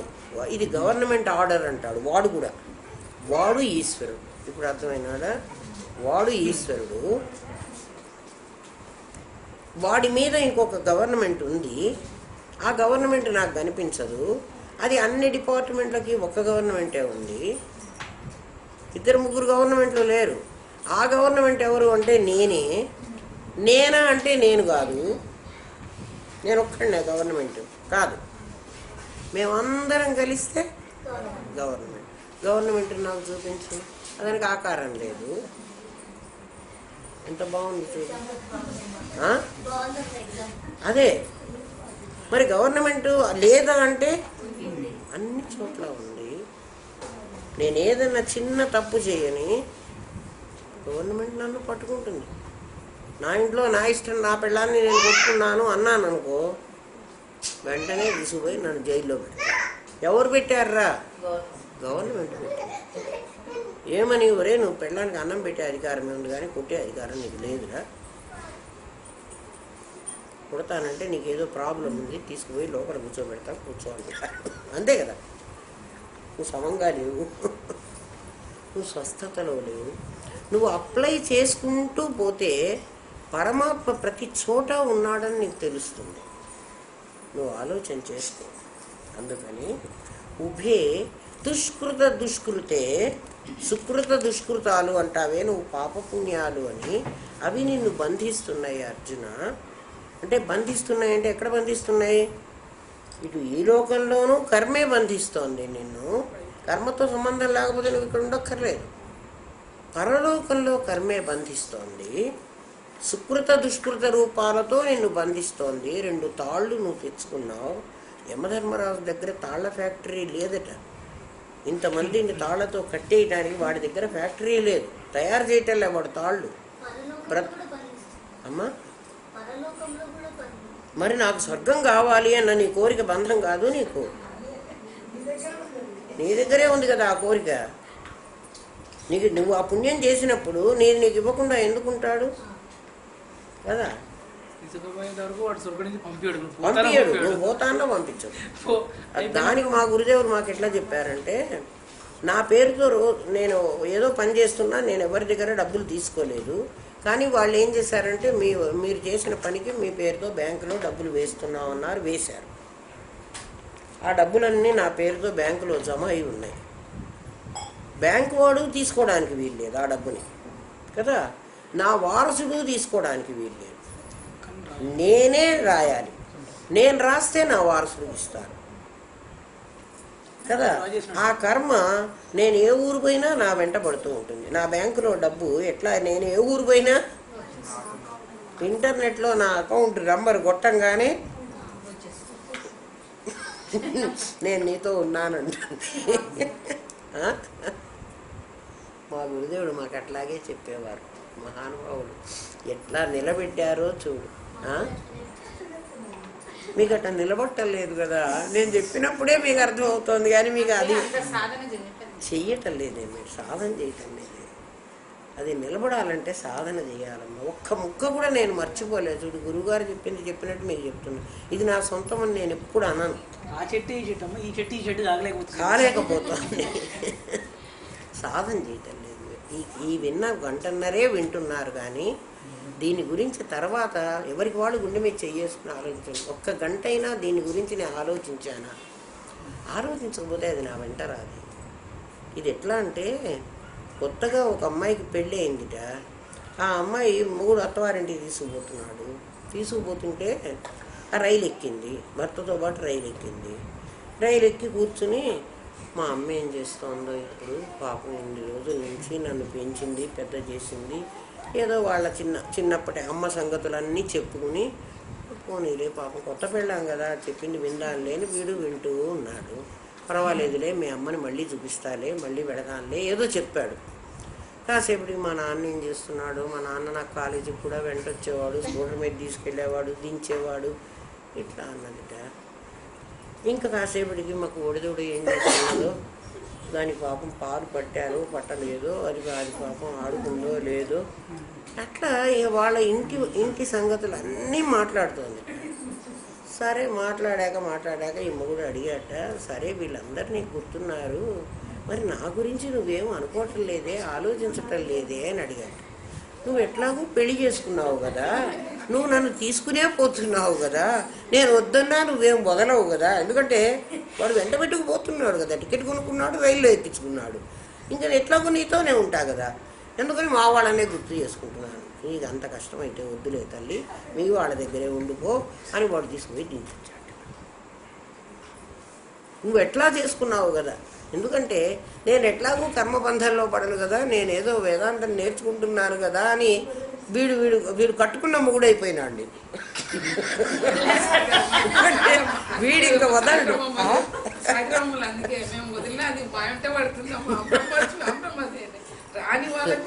అంటే 22.5 గంటలు నువ్వు సంసారం, నువ్వు అమ్మ వాళ్ళ ఇంటి వైపు అనుకున్నావు అంటే ఏమిటి, నువ్వు పుట్టినప్పటి నుంచి నీకు ఇప్పటి వరకు జరుగుతున్న సంఘటనల సంసారమే, అదే నీకు సంసారం. నువ్వు అదే అనుకుంటున్నావు, ఏదో ఒకసారి పెళ్లి చేసుకున్నావు కదా తప్ప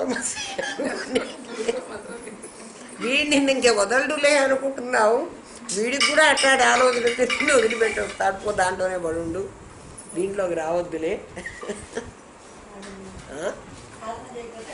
సాధన చేయకపోతే అమ్మా చెయ్యాలి. ఎందుకంటే బ్రహ్మ విద్య చాలా కష్టమైంది. కష్టమైతే కష్టం కాదు, మళ్ళీ దాని వెంటే పడితే ఈ మూడే సర్వస్వం అనుకుంటే వీడు చాలా ప్రేమగా చూస్తాడు. నేను అది చూస్తా ఇది చూస్తా అంటే దానికే బాగుంటాడు కదా. నువ్వే సర్వస్వం అని అనుకుంటే ఇందులోనే నిన్ను పెడతాడు. ఉభే సుకృత దుష్కృతే, సుకృతం కానీ దుష్కృతం కానీ పాపపుణ్యాలు జహాతి వదిలేస్తావు అర్జున. అంటే ఆ బంధంలో నువ్వు తగులుకోవు. యోగాయ, ఆ యోగంలో ప్రవేశించరా అర్జున.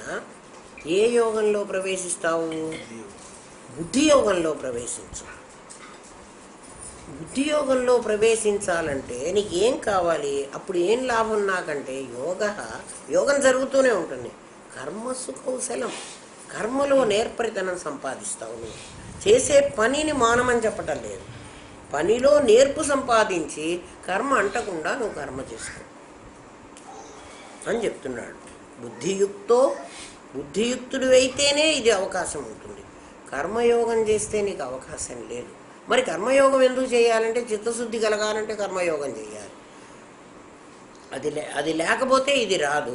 10th పరీక్ష పాస్ కాకపోతే నేను ఇంటర్మీడియట్లో చేర్చుకోరు. ఇంటర్మీడియట్లో ఏ కాలేజీలోనైనా చేరాలంటే 10th పాస్ అయి తీరాలి. ఇంటర్మీడియట్ చదవకపోతే నేను డిగ్రీలో చేర్చుకునే అవకాశమే లేదు. నువ్వు ఇంజనీర్ చదువుతాను, నేను మెడిసిన్ చదువుతాను అంటే లాభం లేదు. ముందు 10th పాస్ అయ్యారా, తర్వాత ఇంటర్ చదవరా, ఆ తర్వాత డిగ్రీలోకి రారా. దీని తర్వాత నువ్వు పైన చదివినా చదవకపోయినాక మాకేం అభ్యంతరం లేదు కదా. 4 ఏళ్ళు ఇంజనీరింగ్ చదువుతావు అనుకో, నువ్వు ఎంటెక్ చేస్తే చేసి చేయకపోతే మాకేం సంబంధం లేదు. ఎంబీబీఎస్ చదువుతావు, నువ్వు తర్వాత సూపర్ స్పెషాలిటీ చేస్తావో చేయలేదు నాకు అక్కర్లేదు. కానీ 10th చదివిన తర్వాత ఇంటర్ చదివే తీరాలి. తర్వాత ఏదో ఒక ప్రొఫెషనల్ కోర్సులోకి నువ్వు వెళ్ళాలి. అందుకని అర్జున కర్మయోగం చెయ్యి. కర్మయోగంలో 3 స్టెప్స్ చెప్పాను. బుద్ధి యోగం చెయ్యి. బుద్ధి యోగం అయిపోయిన తర్వాత నీకు పరమాత్మను తెలుసుకోవడానికి 7 లేయర్స్ పెట్టాను. నిన్న చెప్పాడు కదా, 10 మార్కుల వాడు, 20 మార్కుల వాడు, 50 మార్కుల వాడు, 100 మార్కుల దాకా. అవి ఒక్కొక్క లెవెల్ దాటుకుంటూ రా.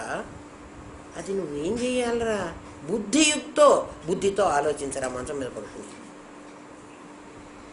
ఊరికే ఆ కథ గురించి ఎందుకు ఆలోచిస్తావు, ఆ సినిమా గురించి ఎందుకు ఆలోచిస్తావు, వాడెవడో ఆఫీసులో వాడి గురించి ఎందుకు ఆలోచిస్తావు.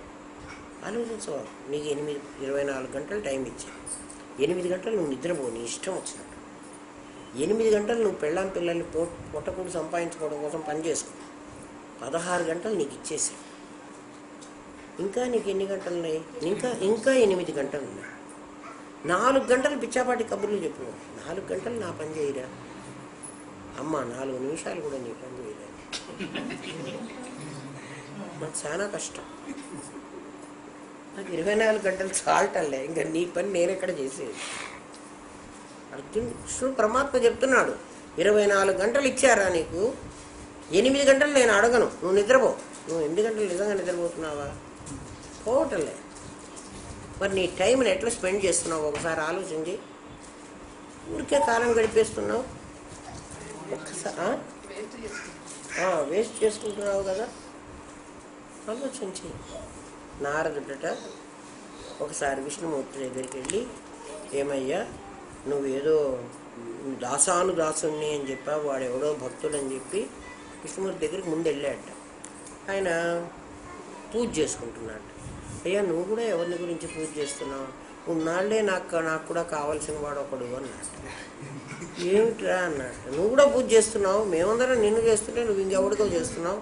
ఆ వాడెవడో చెప్పు. వాడు సుప్రీం అయితే వాడికి నేను వాడినే పట్టుకున్నా, నిన్ను పట్టుకోకుండా అన్నట్టు. ఒక చిన్న భరణెలో ఇంత కొంచెం బూడిద, ఒక మట్టి దుమ్ము ఉంది. ఈ మట్టికి పూజ చేస్తున్నావా నువ్వు అన్నట్టు. ఇది చాలా గొప్పవాడి కాలి ధూళి లేరా, అందుకని పూజ చేసుకుంటున్నాను అన్నట్టు. ఎవడో ఆ గొప్పవాడు నాకు చెప్పవా? వాడి ధూళే ఇంత నీతో పూజ చేయించుకునేటట్టుంటే వాడెంత గొప్పవాడో నేను పోయి చూస్తాను అన్నట్టు. వాడు ఎవడో ఒకటి పేరు చెప్పాడు. వాడు ఒట్టి పనికి మాలిన వాడు, అంటే చాలా విలేజరు. వాడికి ఏం పరిశుభ్రత తెలియదు, వాడు స్నానం కూడా చేయడు. ఏదో మోటు పని చేసుకుని వాడి జీవితాన్ని వెళ్ళబుచ్చుకునేవాడు. వాడైతే మనస్సులో నిరంతరం నేను ఏ పని చేయటం లేదు, భగవంతుడే చేస్తున్నాడు, ఈ పనులన్నీ దేవుడే చేస్తున్నాడు, అన్నం తింటే దేవుడే తింటున్నాడు, బట్టలు కూడా ఉతికితే దేవుడే ఉతుకుతున్నాడు, కట్టెలు కుడితే దేవుడే కుడుతున్నాడు, వీడేం చెయ్యడు అన్నమాట. అట్లా మొత్తం సమస్తం దేవుడే అనుకుని వీడు కర్మ చేస్తూ ఉంటాడు. ఇంకా వీడేం చేయటం లేదు వీడు. అట్లా చేస్తూ ఉంటే వాడిని చూసి వచ్చాడు. ఎవరు? ఈ నారద మహర్షి. ఇంటికి బైక్ మళ్ళీ వచ్చాడు. మళ్ళీ వైకుంఠానికి వచ్చాడు. ఏందయ్యా వాడు ఏం చేశాడు? ఒక్కరోజు సంధ్యావందనం చేయలేదు, ఒక్కరోజు పూజ చేయలేదు, వాడు ఏం చేయటం లేదు. ఏందో అన్నిటికీ దేవా గురుదేవా గురుదేవా గురుదేవా అనుకున్నాడు. ఏదో దేవుణ్ణే అనుకుంటున్నాడు. ఏ పని చేసినా వాడే చేస్తాడు. ఏం చేస్తున్నావురా అని కూడా అడిగొచ్చాడు. అన్నీ భగవంతుడే చేస్తున్నాడు స్వామి, నాకేం తెలుసు, నేనేం చేసేవాడిని కాదు, నాతో ఏం చేయిస్తున్నాడో ఆయనే చేయిస్తున్నాడు అని అనుకుంటున్నాను, నేనేం చేయటం లేదు అన్నాడు. ఓ నువ్వేం చేయటం లేదు, మరి అట్లాంటి వాడికి నువ్వు ఇంత గౌరవం ఇస్తున్నావా, ఇంత పూజ చేసుకుంటున్నావా, నువ్వు చేస్తున్నది తప్పు, వాడంత యోగ్యుడు కాదు, నీ చేత పూజ చేయించుకుంటే అంత యోగ్యుడు కాదు అంటాడు. ఇట్లా కాదులే నారదా, ఒక చిన్న టెస్ట్ పెడతా, నువ్వు కూడా ఆ పని అది ఎందులో నీకు అని. ఏం లేదు, ఒక చిన్న ఇంత నూనె కుండలో పెట్టి దాని నిండా నూనె పోసి నారద మహర్షి తల మీద పెట్టి, నారద ఇది తీసుకెళ్ళి నువ్వు భూప్రదక్షిణం చేసిరా చాలు, ఇంకేం చేయవా అన్నాడు. అది నెత్తి మీద పెట్టుకున్నట్ట, చుక్క కూడా తొనకకూడదు చూడు జాగ్రత్త అన్నాడు. అదేం పెద్ద పనే ఉందిలే, ఇంత చిన్న ముంతలో ఇంత నూనె ఇచ్చావు, ఆ నూనె నెత్తి మీద పెట్టుకుని ఊరంతా తిరగమన్నావు, నాకు అలవాటు వెళ్ళి నేను తిరుగుతాను. తిరిగి వచ్చాడు. కొంత సమయానికి వచ్చేసాడు. వచ్చిన తర్వాత ఏం నారదా ఏమైంది, ఎన్నిసార్లు నా నామాన్ని జపించావు, బాగా జపించమంటావులే, ఎక్కడ నూనె చుక్క కింద పడుతుందో అన్న టెన్షన్తో నేను వస్తుంటే నువ్వేమో మళ్ళీ నాకు నా నామం ఎన్నిసార్లు, నీ నామం చెప్పించమని నువ్వు చెప్పలేదు కదా, నూనె బుట్టు కింద పడకుండా వెళ్ళమన్నావు కదా, నేను అనుకుని బాగానే వెళ్ళొచ్చాను, ఒక్క బొట్టు కూడా నూనె పడలే, కావాలంటే కొలుచుకొని చూసుకో, తూకం వేసుకొని చూసుకో, నీ నూనె కరెక్ట్గా అంతే ఉంది. పిచ్చివాడ, ఒక్క నూనె డబ్బా చేతికిచ్చి తల మీద పెట్టి చుక్క పడకుండా చూడమంటే నీ కాన్సన్ట్రేషన్ అంతా నూనె మీద పెట్టావు. వాడికి పెళ్ళాన్ని ఇచ్చాను, పిల్లల్ని ఇచ్చాను, సంసారం ఇచ్చాను, వాడికి అనారోగ్యం ఇచ్చాను, వాడికి డబ్బుల సమస్య పెట్టాను, ఈషణత్రయాలన్నీ వాడికే పెట్టాను. వాడు ఇంత కష్టపడుతుంటే నువ్వు నా నామం జపించలేదని నువ్వు వాడికి నేను గౌరవించానని అంటున్నావు. పిచ్చివాడ, ఆలోచించు. అందుకని పరమాత్మ 24 గంటలు నిన్ను అడగటం లేదు, నీకు సంసారం ఇచ్చానని ఆయనకు కూడా తెలుసు. మెజారిటీ గంటలు నీకే వదిలేసేసాడు. హాయిగా నిద్రపోరా నాయన, 8 గంటలు నిద్రపో, 8 గంటలు నీ ఉద్యోగం చేసుకో, ఇంకా నీకు 8 గంటలు మిగులుతున్నాయి. వాటిల్లో 4 గంటలు నేను నీకు ఇష్టం వచ్చింది ఖర్చు పెట్టుకోమన్నాను, అది నీ ఆప్షన్. మరి 4 అయినా నాకు ఇవ్వాలి కదరా, ఆ 4 గంటలు నాకు ఇవ్వు, నిన్ను నేను తరింపజేస్తా. ఆలోచించు. అది కూడా మనం చేయకపోతే ఎవరికి వాళ్ళు గుండె మీద చేసుకుని ఆలోచన చేసుకోండి, నేను చేస్తున్నానా చేయటం లేదా. ఒకవేళ ఇవాళ చేయలేదని వారు నేను తప్పు చేశాను, భగవంతుడు 4 గంటలు నేను దొంగతనం చేసుకున్నాను, అందుకని దానికోసం ఉపయోగించాలి, ఈ ఆలోచన చేయరా నాయన, అంతకంటే ఏం చేయమనలేదు నేను. అప్పుడు ఇది కర్మసు కౌశలం. నువ్వు చేసే కర్మ మానమని చెప్పలేదు భగవద్గీత, సన్యాసం పుచ్చుకోమని ఎక్కడా చెప్పలేదు. సన్యాసం పుచ్చుకోకూడదు, నువ్వు ఎస్కేపిజం అన్నమాట. సన్యాసం అంటే నువ్వు ఎస్కేప్ అవుతున్నావు, తప్పించుకుందామని. నీ తిండి కూడా సొసైటీ మీద పారేస్తున్నావు, వాళ్ళు ఎవరో నాకు తిండి పెడతారు, అంతే కదా, తప్పు కదా. నువ్వు సొసైటీ మీద, నువ్వు సొసైటీకి ఏమన్నా ఇచ్చేది చేయి, కానీ దాని నుంచి నువ్వు ఆశించేది చేయకూడదు. అందరూ దాని నుంచి ఆశిస్తే అదేమవుతుంది. కర్మసు కౌశలం సంపాదించుకోరా. గృహస్థాశ్రమం చాలా శ్రేష్టమైంది. ఈ ఆశ్రమంలో నువ్వు తరించే అవకాశం ఉంది. పైగా నువ్వు అంతా పెట్టుకోమని చెప్పటం లేదు. తస్మాత్ యోగాయ యుజ్యస్వ అని చెప్తున్నాడు. అర్జున, దీనికి రెడీగా ఇవ్వాళ్లే, దానికోసం నువ్వు ఒక ఇది తీసుకో, ఓత్ అంటే ఒక ఒట్టు పెట్టుకో, నేనేమైనా సరే 24 గంటలు నేను నా కోసం ఉపయోగించను, భగవంతుడి కోసం. అరే దేవుడికి పూజ చేస్తారు, పూజ అనే పేరుతో వెళతారా, ఎంతసేపు చేస్తారా, 2 నిమిషాలు.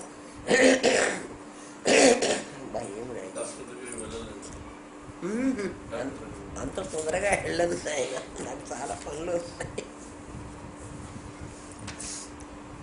ఆలోచించు.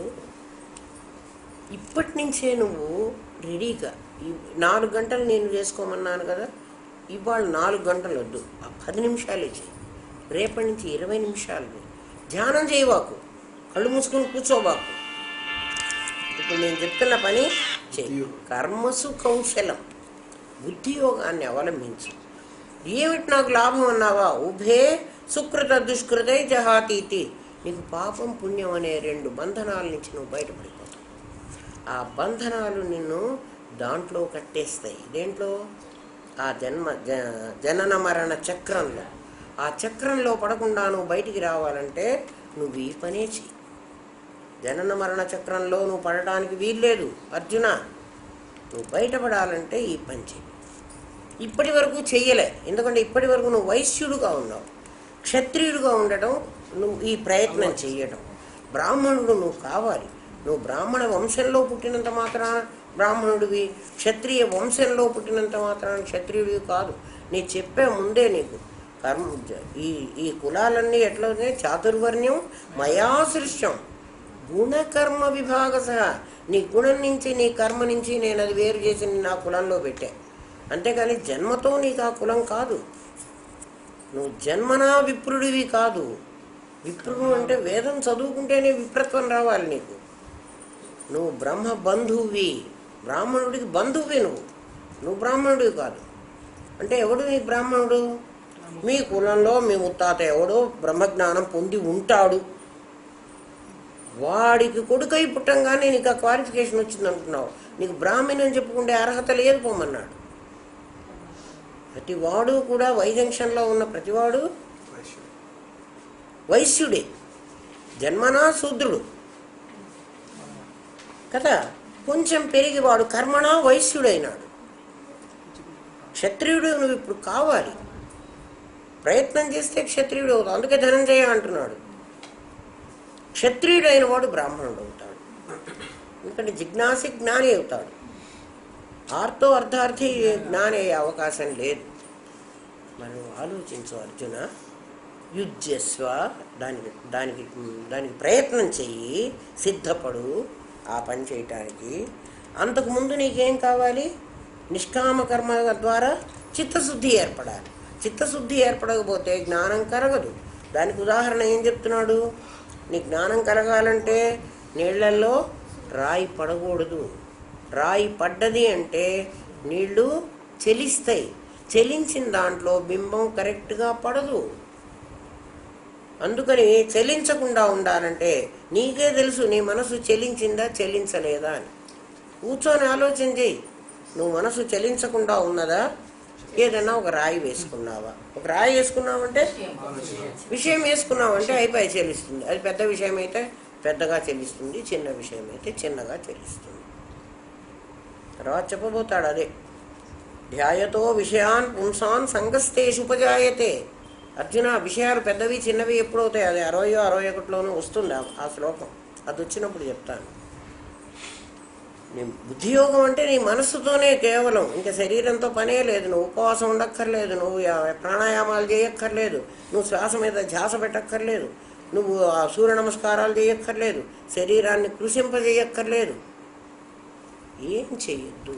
బుద్ధియోగాన్ని అవలంబించు, బుద్ధితో ఆలోచించు, నీకు తెలుస్తుంది. అదే యోగ కర్మసు కౌశలం. కర్మానుష్ఠానంలో కర్మజం బుద్ధియుక్తాహి ఫలం త్యక్త్వా మనీషిణః. అర్జున, నువ్వు మనీషివిగా. ఇప్పుడు నువ్వు మనిషివి.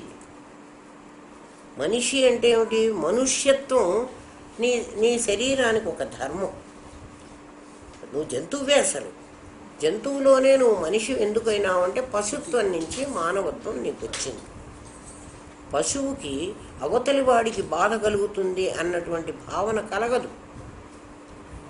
ఒక పులి జింకను చంపేటప్పుడు ఒక గర్భవతి అయిన జింకను చంపుతోంది పులి. అయ్యో అది గర్భవతి, దాని పిల్లకు తల్లి లేకుండా పోతుంది, నేను దీన్ని చంపితే అది కూడా చస్తుందిలే అని దానికి ఆలోచన ఉండదు ఆ చంపేటప్పుడు. అది పశుత్వం, పశు లక్షణం. అది మనిషికి ఆ లక్షణం లేదు. అరే, నేను కుడితే, నేను తిడితేనే, నేను మాటలంటేనే అవతలి వాడు బాధపడిపోతాడేమో. వాడు బాధపడితే వాడు కూడా పరమాత్మ స్వరూపమే కదా. వాడు బాధపడితే ఆ ఉసురు అంటే ఆ పాపం నాకు తగులుతుంది. ఎందుకంటే కర్మ ఎప్పుడూ కూడా చర్యకు ప్రతిచర్య ఉండే తీరుతుంది. సైంటిఫిక్గా ఏ చర్యన్నా చెయ్యి, ప్రతిచర్య ఉంటుంది. నేను అందరినీ నా బలంతో నేను మిమ్మల్ని అందరినీ బంధించవచ్చు, బాధించవచ్చు, మీరు నన్ను ఎదురు తిరిగి అనలేకపోవచ్చు, బట్ మీరు మనస్సులో బాధపడతారు. ఆ బాధపడిన చర్యకు ఫలం నేను అనుభవించే తీరాలి. మీరు ఫిజికల్గా నన్ను కొట్టలేకపోవచ్చు, ఎందుకని శరీరం మీకు సహకరించకపోవచ్చు, నేను బలహీనుణ్ణి అన్న భావం నీకు కలిగి ఉండొచ్చు. మనస్సులో నువ్వు తిట్టుకోవడానికి ఏమడ్డం లేదు, అవి తప్పకుండా తగులుతాయి. కర్మ వల్ల ఫలితం ఉంటుంది. జ్ఞానంలో కర్మ నుంచి నువ్వు తప్పించుకునే అవకాశం ఉంది. అందుకని అర్జున, నువ్వు చెప్పినటువంటి స్వర్గ నరకాలు కర్మలో ఉన్నాయి. కర్మజం, కర్మజం అంటే కర్మ వల్ల పుట్టినవి. ఏమేం పుడతాయి అంటే కర్మ వల్ల కర్మ ఫలాలు పుడతాయి. కర్మ ఎట్లాంటిది అంటే పువ్వు లాంటిదిట.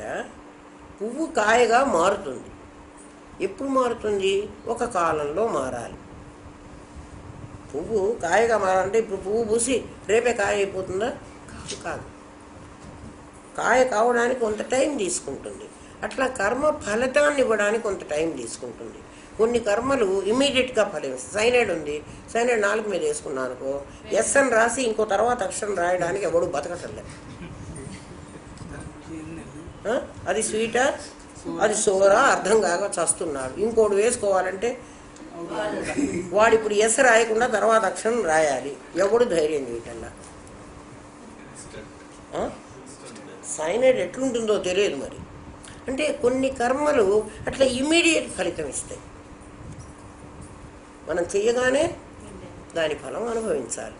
కొన్ని కర్మలు కొంచెం లేటుగా ఫలితం ఇస్తాయి. ఫలితం ఇవ్వడం అనేది కర్మకు ఖచ్చితంగా ఇస్తుంది. ఒకవేళ ఏ కారణంగా నా కర్మ ఈ జన్మలో ఫలితం ఇవ్వలేకపోతే, అసలు ఈ జన్మ ఇంకో జన్మ నువ్వు అనుకుంటున్నావు, కానీ మన క్యాలిక్యులేషను, మన టైము, నెక్స్ట్ లేయర్ క్యాలిక్యులేషను టైంకి జోన్. మనం అమెరికాలోనే ఒక చోట ఉండి ఇంకో చోటుకి వెళ్ళడానికి వాళ్ళకి మాకు 3 hours టైం జోన్. వాళ్ళు తెల్లవారు లేచి 9 అయిన తర్వాత మాకు ఫోన్ చేస్తే మేము అప్పుడు ఇంకా నిద్ర లేస్తూ ఉంటాం 6 గంటలకు. అంటే ఏమిటి? ఆ కాలం వాళ్ళకి ఆ ప్లేస్లో ఉండే వాళ్ళకి ఆ టైము, ఈ ప్లేస్ వాళ్ళకి ఈ టైము. మనం ఇక్కడే చూస్తున్నాం. లండన్ వాడికి ఒక టైము, ఆస్ట్రేలియా వాడికి ఇంకో టైము, ఇండియా వాడికి ఒక టైము, గ్రీనిచ్ టైంను ఆధారం చేసుకుని అన్ని టైంలు మార్చుకుంటూ ఉంటారు. అట్లాగే ఇక్కడ కూడా అర్జున, మనకి ఈ 1 సంవత్సరం కాలం గడిస్తే మన ఇమ్మీడియట్ పై లోకం వాళ్ళకి ఒక్కరోజే. అంటే మనకు సంవత్సరం గడిచింది, వాడికి ఒక్కరోజే గడిచింది. ఆ పై వాడికి, వీడికి సంవత్సర కాలం గడిస్తే ఆ పైన వాడికి ఒక్కరోజు. అట్లా 7 లోకాలు పైన 7 లోకాలు కింద ఉన్నాయి. మీకు బుద్ధి యోగాన్ని అవలంబించిన వాడికి అంతా ఒకటే పరమాత్మ ఉందన్నారు కదంటే, వాడికి అది, నీకు కాదు. నీకు ఇంతే పని. అట్లా ఈ కాలం కర్మ ఫలాన్ని నాకు రావడానికి ఎంత టైం పడుతోంది అని అనుకుంటున్నావే నువ్వు, అది ఇంకో జన్మ అనుకుంటున్నావు కదా. ఆ జన్మలన్నీ లేవు. ఆ కర్మ నీకు ఫలితాన్ని ఇస్తూనే ఉంటుంది. కొన్ని తొందరగా ఇస్తాయి, కొన్ని కొంచెం లేట్గా. లేట్ అంటే వాటి లెక్కలో 2 రోజులు 3 రోజుల్లో గడిచిందనుకో, మనకి కొన్ని 100 సంవత్సరాలు గడిచిపోయినట్లు. లోపల వాడు ఒక్కడే కదా, కర్మఫలం అనుభవించేవాడు వాడు ఒక్కడే కదా. అందుకని కర్మజం బుద్ధియుక్తా హి ఫలం త్యక్త్వా. కర్మజమైన ఫలితాన్నంతా వదిలించుకోవడానికి అర్జున బుద్ధియుక్తుడికే అవకాశం ఉంది. బుద్ధియోగం, కర్మయోగంలో నీకు అవకాశం లేదు. ఫలం ఆశించకుండా కర్మ చేసినా కూడా నీ ఖాతాలో జమ అవుతూనే ఉంటుంది. నువ్వు యోగస్థంలో ఉండి కర్మ చేస్తే నీకు కర్మ అంటది కదా, అది బుద్ధియోగమే. అది త్యక్త్వా, నువ్వు ఆ కర్మఫలాన్ని, కర్మజం వచ్చిన ఫలాన్ని, కర్మజం అంటే కర్మఫలం అని, త్యక్త్వా వదిలేసి, మనీషిణః, నువ్వు అర్జున మనిషివి కాదు, మనీషివి కాదు. మనీషి అంటే జ్ఞానివి కాదు. మనుష్యత్వం నుంచి మనీషత్వం సంపాదించుకో, జ్ఞానివైపో నువ్వు. ఎందుకయ్యా నన్ను జ్ఞానికమంటున్నావు? నాకు జ్ఞాని అంటే వివేకవంతుడు అని. జ్ఞాని అన్న పదానికి అర్థం ఏమిటంటే, జ్ఞానం అంటే నీ లోపల ఉండేది, జ్ఞేయం అంటే నీకు బయట ఉండేది. జ్ఞానంతో జ్ఞేయాన్ని కనుక్కుంటున్నాడు జ్ఞాని. అప్పుడు జ్ఞానం ఆత్మ, జ్ఞేయం అనాత్మ. అనాత్మ ఎక్కడి నుంచి వచ్చింది? ఆత్మ నుంచే వచ్చింది కదా. ఆత్మ అనాత్మను వేరు చేసి మళ్ళీ అనాత్మను తనలో కలుపుకొని, అనాత్మ వేరే లేదు అని ఎవడు నిర్ణయించుకున్నాడో వాడు జ్ఞాని, వాడు వివేకవంతుడు. మనీషి అంటే వివేకవంతుడు, మనిషి కాదు. కొంతమందికి మనీషా అని పేరు పెట్టుకుంటారు. మనీషా కొయిరాల, మనీషా అంటే ఆవిడ జ్ఞానం కలిగిందా? కలగకుండా అట్లా పేరు పెట్టుకోవచ్చు. ఎప్పటికైనా మనీషా అని, మనీషా అనేది ఒక పేరు. మనీషిణ జన్మ బంధ వినుర్ముక్త. అటువంటి వాడు జన్మ బంధంలో నుంచి వాడు తప్పుకుంటాడు. ఇందాక వాడు కర్మబంధంలోంచి తప్పుకున్నాడు, వీడు జన్మ బంధంలోంచి కూడా తప్పుకుంటాడు బుద్ధి యోగాన్ని అవలంబిస్తే. జన్మ బంధం ఏమిటి అంటే పునరపి జననం పునరపి మరణం. బాల్యము, యవ్వనము, కౌమారము, వార్ధక్యము ఎలా వస్తుందో తథా దేహాంతర ప్రాప్తి, అట్లాగే నీకు మరో శరీరం వస్తున్నది. కానీ శరీరీ మారటం లేదు, శరీరం మారుతోంది. బాల్యం నుంచి నీకు యవ్వనంలోకి వస్తే నీకు ఎలా తెలియలేదో, నేనండి ఫలానా రోజున బాల్యం దాటి యవ్వనంలోకి వచ్చాను అంటున్నావా? ఎప్పుడు పెరిగావో నీకే తెలియదు. యవ్వనంలో నుంచి వార్ధక్యంలోకి ఎప్పుడు వెళ్ళావో నీకే తెలియదు. వార్ధక్యం వచ్చిన తర్వాత అబ్బా ముసలిగా అయిపోయినాను అని అప్పుడు అనుకుంటున్నావు. ఫలానా రోజు అయినా నన్ను ఏదైనా ఉందా? తథా దేహాంతర ప్రాప్తి. అట్లే నీకు తెలియకుండా మరి ఇంకో శరీరం వస్తుంది, నీకేమీ తెలియదు, హాయిగా వెళ్ళిపోతావు. ఎందుకంటే కొత్త చొక్కా దొరుకుకోవడం ఎవరికి ఇష్టం ఉండదు? వాసాంసి జీర్ణాని యథావికాయ. ఈ పాత బట్ట కట్టుకోవడం ఎవడికి బాగుంటుంది? కొత్త చీర కట్టుకోవడం చాలా బాగుంటుంది. ఎందుకు వాడికి కొత్తది కావాలంటే జీవుడికి వాడి ఇంద్రియాలన్నీ శిథిలమైపోయినాయి, పటుత్వం తగ్గిపోయింది. కొత్త కొత్త ఇంద్రియాలు వస్తాయంటే ఎందుకు ఈ పాతవి పెట్టుకుని నేను సావడం? ఏదో ఉపయోగపడ్డ నాళ్ళు పాత చీరే, నాకు ఇంకా కొత్త చీర కొనుక్కుంటే డబ్బులు లేవులే అని, డబ్బులు అంటే కర్మ, ఇదే కుట్టుకొని ఆపరేషన్స్ అవే కుట్టుకోవడమే, దీన్నే కుట్టుకుంటున్నా, దీన్నే ఏదో కొన్నాళ్ళు తాత్కాలికంగా ఏదో కాలం గడుపుదాంలే అనుకున్నా. ఎప్పుడైతే ఇది వీలు కాదన్నాను, అదే ఎదురు పారేసి కొత్తది తెచ్చుకో. అట్లా ఎన్నిసార్లు నేను కొత్త కొత్త దేహాలు తెచ్చుకున్నా. మనం ఎన్ని చీరలు కట్టుకున్నామో గుర్తుందా ఎవరికైనా? మనం పుట్టి ఇన్ని సంవత్సరాలు అయింది, ఎప్పటికి గుర్తులేదు. అట్లా ఎన్ని దేహాలు ధరించావో చీరలు మార్చినట్టే. అసాంసి జీర్ణాన్ని యథావికాయకత. చినిగిపోయిన బట్ట విసిరవకలు పారేసి కొత్త బట్ట కట్టుకున్నట్టు కదా జన్మలకు వచ్చావని చెప్పాడు. ఆ జన్మలకు రావడం నీకు ఎన్నో ఏళ్లుగా ఆ బంధంలో చిక్కుకున్నావు. నువ్వు ఆ జైంట్ వీల్ వాడికి డబ్బిచ్చి జైంట్ వీల్ ఎక్కావు, వాడు అది మొత్తం అయిపోయేదాకా నేను చచ్చినా దించాడు. ఎందుకంటే నువ్వొక్కడివి కాదు అందులో ఉన్నది, వాళ్ళందరూ ఉన్నారు. ఎప్పుడో నేను ఆపుకుంటాను జైంట్ వీల్, అప్పుడు మీరు దిగండి. అంతవరకు భయపడినా చచ్చినా నువ్వు అందులోనే ఉండు. ధైర్యం చేసి నువ్వు అందులోంచి కిందికి దూకాలి. చస్తా బతికిదే బతుకుతాను. అప్పుడు నువ్వు ఆ చక్రం నుంచి బయటపడతావు. కశ్చిద్ధీర, కశ్చిద్ధీర, ఎవరో ధైర్యం చేసిన వాడు ఆ చక్రంలోంచి బయటపడతాడు. వాణ్ణి ఈ బంధం పట్టుకోదు. అంతేనంటే ఆ చక్రంలోంచి దూకమన్నాడా? బుద్ధియుక్తుడివి గారా, నేనే దింపుతా నిన్ను అక్కడి నుంచి. వాళ్ళందరికీ కర్మ అంటినా నిన్నంటదురా. నువ్వు మనీషివి అవుతావు. జన్మబంధ వినుర్ముక్త పదం, అదొక పదం, అదొక స్టేట్. గచ్చంతి అనామయం. ఆ స్టేట్లో ఏముంటుందిరా, అదేదో ఆకలి దప్పిగా ఉండదు అక్కడ. నతద్వాసైతే సూర్యోన శశాంకోన పావక అనే సినిమా వాడేదో పాట పాడతాడు. అమ్మలాంటి ఒక చల్లని లోకం అది, ఆ లోకంలో దుఃఖం లేనే లేదుట. అదేదో సినిమా వాడు కూడా బాగా పాడుతున్నాడే అనుకున్నా నేను.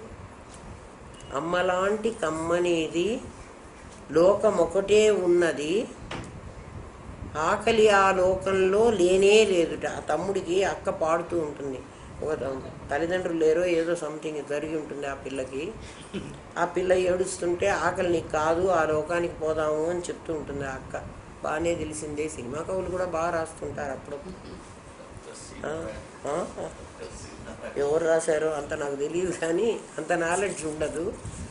ఆ పాట ఏదో వింటా, బాగానే రాశాడు అనుకున్నా. అదే గీతలో చెప్తున్నాడు, గచ్చంతి పదం గచ్చంతి, ఆ ప్లేస్కు పోతాడు ఎవడు, మనీషి అయినవాడు. అనామయం. అర్జున నీకు ఇప్పుడు కలిగింది ఏమిటి అంటే విషాదం. అర్జునుడికి దుఃఖం కదా కలిగింది. ఎందుకని? నా వాళ్ళు చస్తారు అని. నా వాళ్ళు అనుకున్నావో ఆ వాళ్లతోనే నీకు ప్రమాదం. నేను అనేవాడిని చావనని తెలుసు అర్జునుడికి కూడా, ఎందుకంటే నేను చాలా సమర్థుడిని, బాగా యుద్ధం చేస్తాను అని. వీడే సమర్థుడైతే ఎదుట భీష్ముడు తక్కువవాడా, ద్రోణుడు తక్కువవాడా? అందులో భీష్ముడికి స్వచ్ఛంద మరణం కూడా ఉంది. ఇష్టం వస్తేనే చావాలి భీష్ముడు, లేకపోతే చావడు. తనకు విద్య నేర్పిన ద్రోణుడు తక్కువవాడా? వాళ్ళందరూ చస్తారట, వీడొక్కడు చావడు. అంటే అర్జునుడి ఉద్దేశంలో అప్పుడు ఆత్మగా నేను చావను అని వాడికి తెలుసు. అంటే వాడికి కొంత తెలుసు, కొంత తెలియదు కదా. అర్జునుడికి అంతా తెలియదు. అర్జునుడికి ఇంకా ధైర్యం ఏమిటంటే పాశుపతాస్త్రం అటువంటి అస్త్రాలు శస్త్రాలు నా చేతిలో ఉన్నప్పుడు నేనెందుకు ఓడిపోతాను? కృష్ణుడు ఉన్నాడు. అట్లా గచ్చంతి అనామయం. ఆమయం అంటే దుఃఖం, అనామయం అంటే దుఃఖం లేకపోవడం. అసలు ఆమయము అన్న పదానికి కలీలము అని అర్థం. గంజి అంటే అన్ని మురికిగా ఉన్న పదార్థం, చిక్కగా ఉన్న పదార్థం ఆమయము అంటే. ఆమము అంటారు చూడు, మనకు వాంతి చేసుకున్నప్పుడు ఒక తెమ్మడగా వచ్చేటువంటి పదార్థం ఆమము అంటారు. కడుపులో ఆమం ఉంది అంటారు, ఆమయం అని. ఆమయం అంటే ఆ కల్మషమైనది, ఆమము అంటారు, అది కల్మషమైనది. ఆ కలీలము అంటారు దానికి. ఇంకొక పదం కలీలము. కలిలానో లా తీసేస్తే కలి.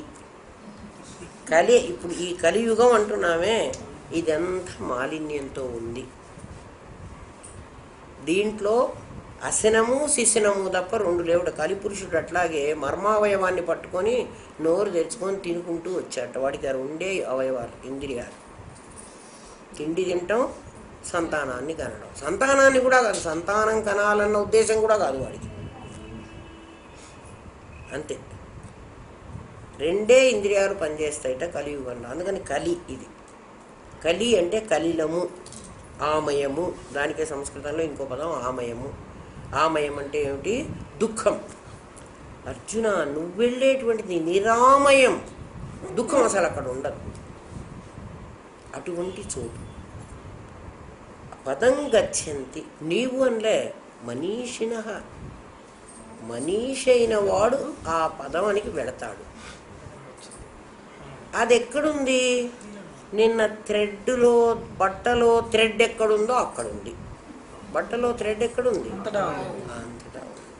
కాబట్టి అది పదం అంటే ఒక లొకేషన్, వైకుంఠమో కైలాసమో, అక్కడికి పోతాలే, నథింగ్ డూయింగ్. అట్లా పోవు. ఏదో నిన్నొక్కడిని అక్కడికి పంపిస్తే ఎవడైనా దాన్ని క్యాప్చర్ చేసి దాన్ని పట్టుకుని అక్కడికి పోతే, అట్లాంటిది కాదు. స్వర్గ నరకాల్లాగా ఒక ప్లేస్ కాదు అది. పదం, స్టేట్. నువ్వు ఏ స్టేట్ అంటే నీకు ఆంధ్ర స్టేట్, కర్ణాటక స్టేట్ అట్లా ఒక స్థితి. ఆ? ఒక స్థితిలో ఉంటాం. స్థితినే ఒక స్టేట్.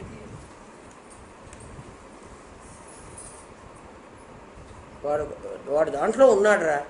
ఇంకా వాడు వాడు వాడు మన మన శ్మశానానికి శ్మశానం కాదు, దాంట్లో హాస్పిటల్కి వెళ్ళి మేము పేషెంట్లను చూడటానికి వెళ్ళేవాడు. వాడు మన లోకంలో లేడురా. వాళ్ళ లోకంలో వాడు ఉన్నాడు. వాళ్ళ లోకం అంటే ఏమిటి?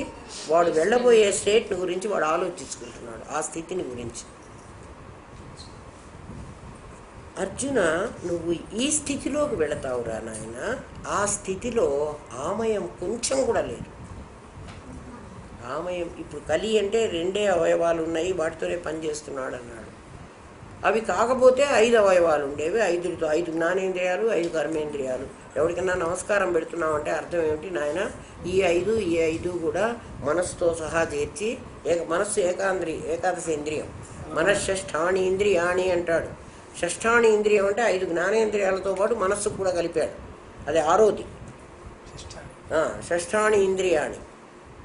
ఇంకా 5 కర్మేంద్రియాలు. 10 మనస్సుతో కలిస్తే 11. తల ఉంచి నువ్వు నమస్కారం పెడుతున్నావు. అయ్యా, ఈ 10 నీకు సరెండర్ అయినాను. అంతేకాని ఇది కాదు నమస్కారం. అది ఎందుకు పెట్టుకున్నారో వాళ్ళ సెల్యూట్ మనకు తెలియదు. వాళ్ళ కల్చర్ మనం తీసుకున్నాం, వస్తున్నాం. మన కల్చర్ మనకు తెలిస్తావదు. ఎవడు కల్చర్నో అడాప్ట్ చేసుకుంటాం.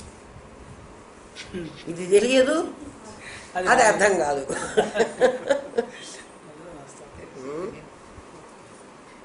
అంతే కదా. ఈ రోజుల్లో అందరూ పెళ్లి రోజు చేసుకుంటున్నారంటే మొన్న చెప్పా కదా. ఒక్కసారి పెళ్లి చేసుకుంటే వాడే మొగుడు, ఇదే పెళ్ళాం.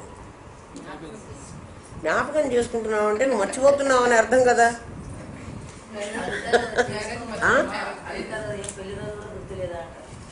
అదే కదా.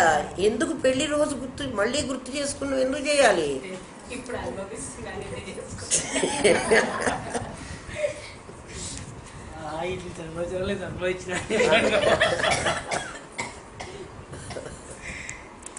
అట్లా జన్మ బంధ వినుర్ముక్త పదం గచ్చంతి అనామయం. ఎప్పుడూ కూడా ఏదన్నా ఒక పని చేయమని ఎవడన్నా మనకంటే నాకేంటిట దానివల్ల ఈ పని చేస్తా, నాకేమన్నా లాభం వస్తుందా? లాభం లేకపోతే నేనేం పని చేయను, ఊరికే ఉంటాను అంటాడు కదా మనిషి. అంటే హ్యూమన్ టెండెన్సీ అది. అందుకని ఏం చెప్తున్నాడు పరమాత్మ వెంటనే, అర్జున కర్మజం బుద్ధియుక్తా ఫలం త్యక్త్వా మనీషిణః. ఇది వదిలేస్తే నువ్వు మనీషివైతావు. అది ఒక ఛాన్స్ నీకు. ఇంకొక నెక్స్ట్ ఏమిటంటే మనీషి అయితే ఏమిటి లాభం అంటే దీనివల్ల అది లాభం. జన్మబంధ వినుర్ముక్త. జన్మబంధంలో నుంచి జన్మబంధం అంటే జనన మరణాల్లో నుంచే నువ్వు బయటపడతావు. అసలు మరణం నీకు ఉండదు. ఇంకొక థర్డ్ కూడా బెనిఫిట్ కూడా ఉంది నీకు. గచ్చంతి పదం గచ్చంతి అనామయం. అక్కడ ఆమయమే లేదు అర్జున. ఎందుకంటే అక్కడ ఉండేది నువ్వు ఒక్కడివే. ఇంకోడు ఉంటే కదా నువ్వు వాడితో మాట్లాడాలి, వాడితో కొట్లాడాలి. కొట్లాడాలంటే ఇంకోటి ఉండాలి. నువ్వు ఆలోచన చేయాలంటే ఇంకోటి ఉండాలి. నీకు ఆలోచనే లేదు. ఆలోచనే లేదు అంటే ఏం లేదు. మొట్టమొదటి నీకు ఏమొచ్చింది? నామమే వచ్చింది, తర్వాతే క్రియ వచ్చింది, తర్వాతే రూపం వచ్చింది. నామమే పోతుందిరా, ఆలోచనే పోతుంది. ఆలోచనే లేకపోతే రూపం ఎందుకు, క్రియ ఎందుకు? అందుకు జన్మబంధంలోంచి నువ్వు బయటపడతావు. ఇది పడాలంటే నీకు ముందు బుద్ధియుక్తం కావాలి, వివేకం కావాలి. అలా అయితేనే నువ్వు మనీషి అవుతావు. ఇక్కడ పరమాత్మ అర్జునుడికి ఒక్కడికే చెప్పలేదు ఈ మాట. ఎవడు ఇది చేస్తాడో వాడికి 3 శ్లోకాల నుంచి చెప్తున్నాడు. వాడికి ఆ మాటే ఉంది, మీరు 3 చోట్ల చెప్తున్నాడు చూడు. దూరేణ హ్యవరం కర్మ బుద్ధియోగాత్ అని ఒక శ్లోకంలో చెప్పాడు. బుద్ధియోగాన్ని అవలంబిస్తే అర్జున అని చెప్పి నెక్స్ట్ శ్లోకంలో మళ్ళీ బుద్ధియుక్తో జహాతీహ. బుద్ధియుక్తుడివైతే బుద్ధి యోగం ద్వారా యుక్తుడు అవుతావు. అప్పుడు జహాతి వదులుతావు. ఏమిటి సుకృత దుష్కృతాలు నిన్నంటావు? సుకృత దుష్కృతాలు అండకపోతే కర్మజం బుద్ధియుక్తాహి, కర్మజమైనటువంటి కర్మ ఫలితాలు ఉన్నాయే అవి నీకు పని చెయ్యవు. సుకృత దుష్కృతాల నుంచి నువ్వు బయటపడతావు, నువ్వు పని చెయ్యవు. నువ్వు అప్పుడు మనీషి అవుతావు.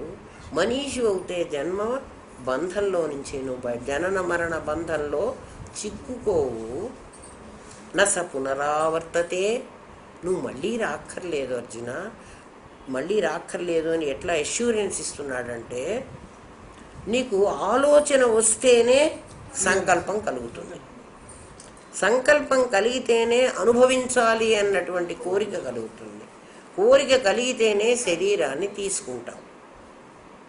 నీకు అసలు ఆ సంకల్పమే కలక్కపోతే నువ్వు జన్మకెందుకు వస్తావు?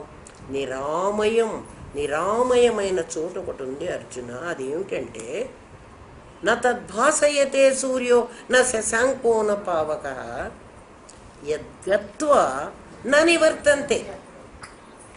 అది నా ధామం, అదే మా ఇల్లు అర్జున. అంటే నేను ఆల్రెడీ అది రీచ్ అయినాను, అందుకు నీకు చెప్తున్నాను, నువ్వు కూడా రీచ్ అవరా అంటున్నాను.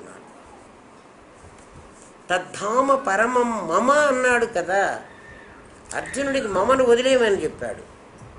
అహము మమ అని రెండు ఉంటే మమ వదలమన్నాడు.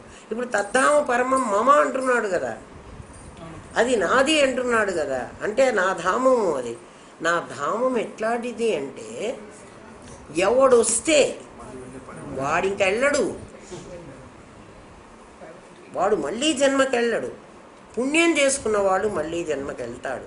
దాన్నే పదే పదే చెప్తాడు. అడ్రస్ చెప్పింది ఇక్కడ ఒక్కచోటే. పరమాత్మ దాని అడ్రస్ చెప్పింది. అక్కడ సూర్యచంద్రులు ప్రకాశించరు.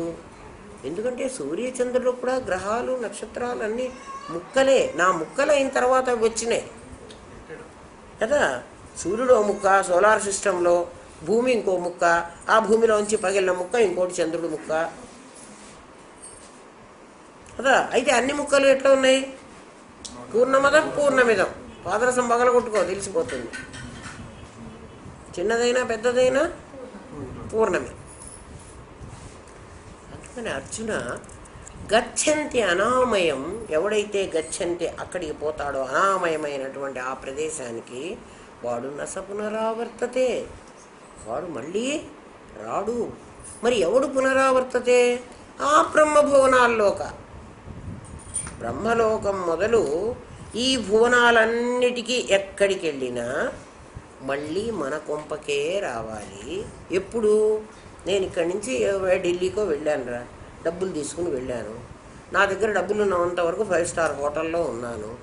నా డబ్బులు అయిపోగానే ఆ హోటల్ వాడు నన్ను ఉండనియ్యలేదు. వరండాలో ఉంటారా అంటే కూడా వరండాలో కాదు కదా, రోడ్డు మీద కూడా, మా రోడ్డు మీద ఉండడానికి వీలు లేదు అని నాకు పెట్టి అవతల బారేశాడు నా బ్యాగు. ఇప్పుడు నేను ఎక్కడికి రావాలి? మళ్ళీ కర్మ సంపాదించుకోవాలంటే ఆ ఊళ్ళో నాకు వీలు లేదు. ఏం పని చేయలే నా ఊళ్ళో, చేసినా ఎవడు డబ్బులు ఇవ్వడు. ఎందుకని? వేరే లోకాల్లో నాకు కర్తృత్వం లేదు, భోక్తృత్వమే ఉంది. ఏమండి మీరు చూసి వచ్చారా వేరే లోకాలకి? మీరు అంత ఖచ్చితంగా చెప్తున్నారు. రోజు నీ కల్లో నువ్వు చూస్తున్న పని అదేరా. నీకు కళ వచ్చిందనుకో, నీ కళలో నీకు భోక్తృత్వం ఉంది. కళలో పాము గరిచింది, నీకు నొప్పి ఉంది. కళలో నీకు ఎవరో చచ్చిపోయినారు, నీకు దుఃఖం ఉంది. కల్లో నీకు డబ్బులు వచ్చినాయి, నీకు చాలా సంతోషమైంది. సంపాదించు. అసలు వీల్లేదు, ఎంతో టైం కాదు. కల్లో ఎట్లా డబ్బు కాబట్టి అదే చెబుతున్నాడు. నువ్వు స్వర్గానికో నరకానికో పోక్కర్లేదురా పిచ్చివాడా. మనం ఇప్పుడు చేసే కర్మ కూడా అమ్మా, నువ్వు ఇక్కడ స్వర్గానికి పోతావు అంటే నువ్వు చేస్తున్నావు కదా, అక్కడ పోయి నువ్వు మళ్ళీ వేరే పని చేయాలంటే చేయడం లేదు కదా. మనం ఇక్కడే పని చేసేస్తున్నాం మొత్తం. అదే ఇక్కడే పని చేయాలి. నీకు కర్తృత్వం చేసి సంపాదించుకునేది ఇక్కడే.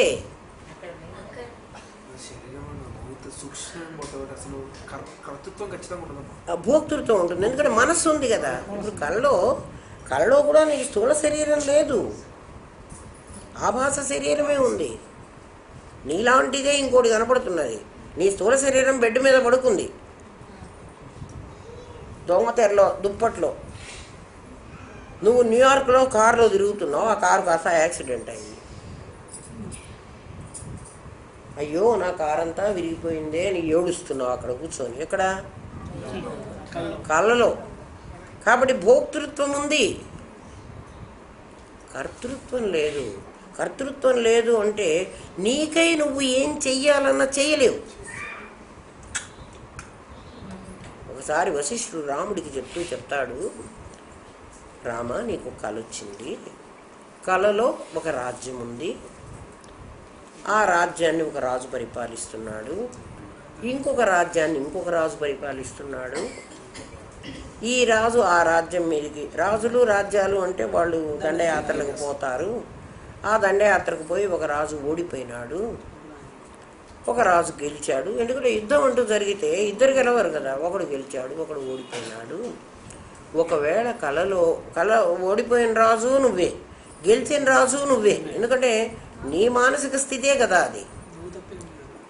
ఇప్పుడు ఓడిపోయిన రాజు నీ పొద్దున్న మళ్ళీ నీ దగ్గరికి వచ్చి, ఒకవేళ ఓడిపోయిన రాజు ఉన్నాడు అనుకో, వాడు వచ్చి రామ నన్ను ఎందుకు ఓడగొట్టావు ఆ కళలో, ఈసారి రేపటి కళలో నన్ను గెలిపించు అని అడిగాడు అనుకో, ఒకవేళ అడిగాడు అనుకో కాసేపు, సరేలేరా నేను గెలిపిస్తాలే ఈసారి ఆటలో అని అనగలవా? ఇక్కడ ఎవడైనా ఇప్పుడు ఆట ఆడుతూ ఓడిపోయి వచ్చే ఆటలో నన్ను గెలిపించంటే నేను మోసం చేశానా, నేను గెలిపిస్తాలేరా, ఏం పర్వాలేదు, మ్యాచ్ ఫిక్సింగ్ చేసేసుకుందాం, నేను ఖచ్చితంగా నేను గెలిపిస్తా, ఏదో నాకు ఇంత డబ్బులు ఏవో ఇచ్చేసేయి అనొచ్చు. అంటే ఇక్కడ కర్మ చేసే అధికారాన్ని, కర్మణ్యేవ అధికారస్తే, కర్మకి ఆశించడానికి లేదు కానీ కర్మ చేయడానికి అధికారం ఉంది. కళలోని కర్మ చేయడానికి అధికారం లేదు. అట్లా స్వర్గ నరకాల్లో లేవురా అర్జున. మళ్ళీ డబ్బులు సంపాదించాలంటే మళ్ళీ ఇక్కడికి రావాల్సిందే.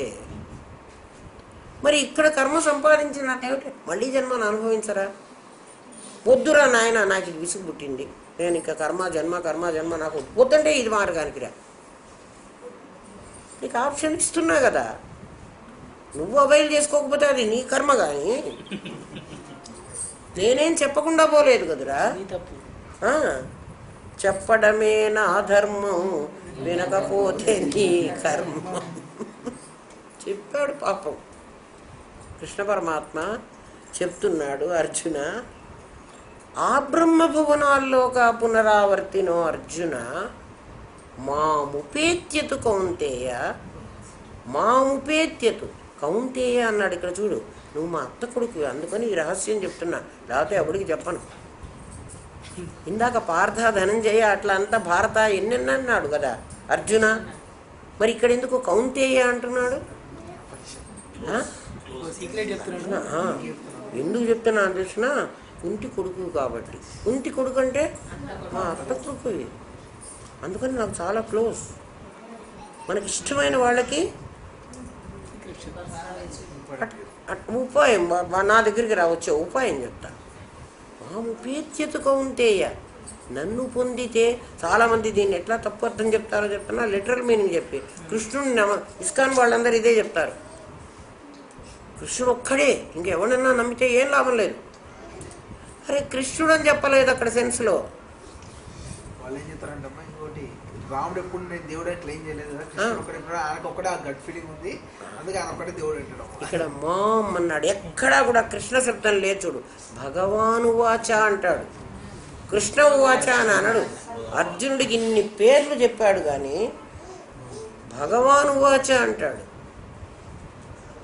సంజయుడే చెప్పాడు అనుకో, సంజయుడే చెప్తున్నప్పుడు కృష్ణ ఉవాచ అనొచ్చు కదా. ధృతరాష్ట్రుడు ఉవాచ అన్నాడు కదా. అటువంటి కృష్ణుడు ఒకడికి భగవాన్ ఉవాచ అంటున్నాడు. కాబట్టి మాం అన్నప్పుడు ఇక్కడ భగవాన్ తన రూపంగానే మాట్లాడుతున్నాడు. మాముపేత్యతు కౌంతేయ పునర్జన్మన విద్యతే. ఇప్పుడు కృష్ణుడికి ఉపేత్యతు అందామంటే శిష్యస్నేహం సాధిమాం త్వాం ప్రపన్నం అన్నాడు వీడు. త్వాం అన్నాడు, ఇప్పుడు త్వా అన్నాడు చూడు, తత్తన్లే. అర్జునుడు ఏమన్నాడంటే త్వాం ప్రపన్న, అప్పుడు కృష్ణుడికి నేను సరెండర్ అయినాను అన్నాడు. అర్థమవుతుందా? అర్జునుడు అడిగినప్పుడు నేను శిష్యుణ్ణి, నీకు సరెండర్ అయినాను, నువ్వు నన్ను గైడ్ చెయ్యి, నువ్వేం చెప్తే అది వింటాను అన్నాడు కదా. మరి అర్జునుడు ఇప్పుడు కృష్ణుడుగా సమాధానం చెప్పటంలే, పరమాత్మగా సమాధానం చెబుతున్నాడు. అందుకని ఆ బ్రహ్మ భువనాల్లోక పునరావర్తినో అర్జున మాముపేత్యతు కౌంతే. అర్జున అని పిలిచాడు, అక్కడ ఆగచ్చు, మళ్ళీ పిలవక్కర్లే, సీక్రెట్ చెప్తున్నాడు అన్నమాట. ఇది గుహ్యతమం శాస్త్రం ప్రవక్ష్యామి అనసూయవే. అర్జున నీకు అసూయ లేదు కాబట్టి నీకు చెప్తున్నాడు, అయితే చెప్పను. ఎట్లా ఆ పదాలు నిజంగా డైమండ్ పొదిగారు. అందుకే తిక్కన సోమయాజిని వేదవ్యాస మహర్షి కల్లో కనిపించి అడిగాట, నా డైమండ్స్ ఏం చేసావు? 3 పెట్టుకున్నాను నేను దాంట్లో. అయ్యా నీ డైమండ్ నేను ముట్టుకోలేదు, నేను యాజ్ ఇట్ ఈజ్ అక్కడ పెట్టాను, అస్సలు దాన్ని టచ్ చేస్తే నేను మళ్ళీ తీయలేనేమో, మళ్ళీ అటువంటిది నేను పెట్టలేనేమో అని నాకు భయం వేసింది, నేను మాత్రం ముట్టుకోలేదన్నాడు. అవి నిజంగా డైమండ్స్. ఎవడైనా మునిగి ఆ సముద్రంలో, ఆ గీతా సముద్రంలో మునిగిన వాడికి, తెచ్చుకున్న వాడికి తెచ్చుకున్నన్ని దొరుకుతాయి. తెచ్చుకోలేకపోతే అది నీ కర్మ, తెచ్చుకో. గచ్చంతి అనామయం. అక్కడ అర్జున ఆలోచన లేదు, అక్కడ దుఃఖం లేదు. దుఃఖం అంటే నీ వస్తువు ఏదైనా పోతే నీకు దుఃఖం. ఏ వస్తువైనా సంయోగ సమయంలో నీకు సుఖాన్ని, వియోగ సమయంలో దుఃఖాన్ని ఇస్తోంది. అసలు సుఖ దుఃఖానికి కారణం సంయోగ వియోగాలు అంతే. ఒక వస్తువుతో సంయోగమైనప్పుడు నీకు సంతోషం వస్తుంది, ఒక వస్తువు వియోగమైనప్పుడు. ఎందుకు మనిషి చచ్చిపోతే ఎందుకు దుఃఖపడుతున్నారు? వియోగం. పెళ్ళైతే ఎందుకు బాధ్యాలు మోయించుకుని బాగా సంతోషాలు పడుతున్నారు?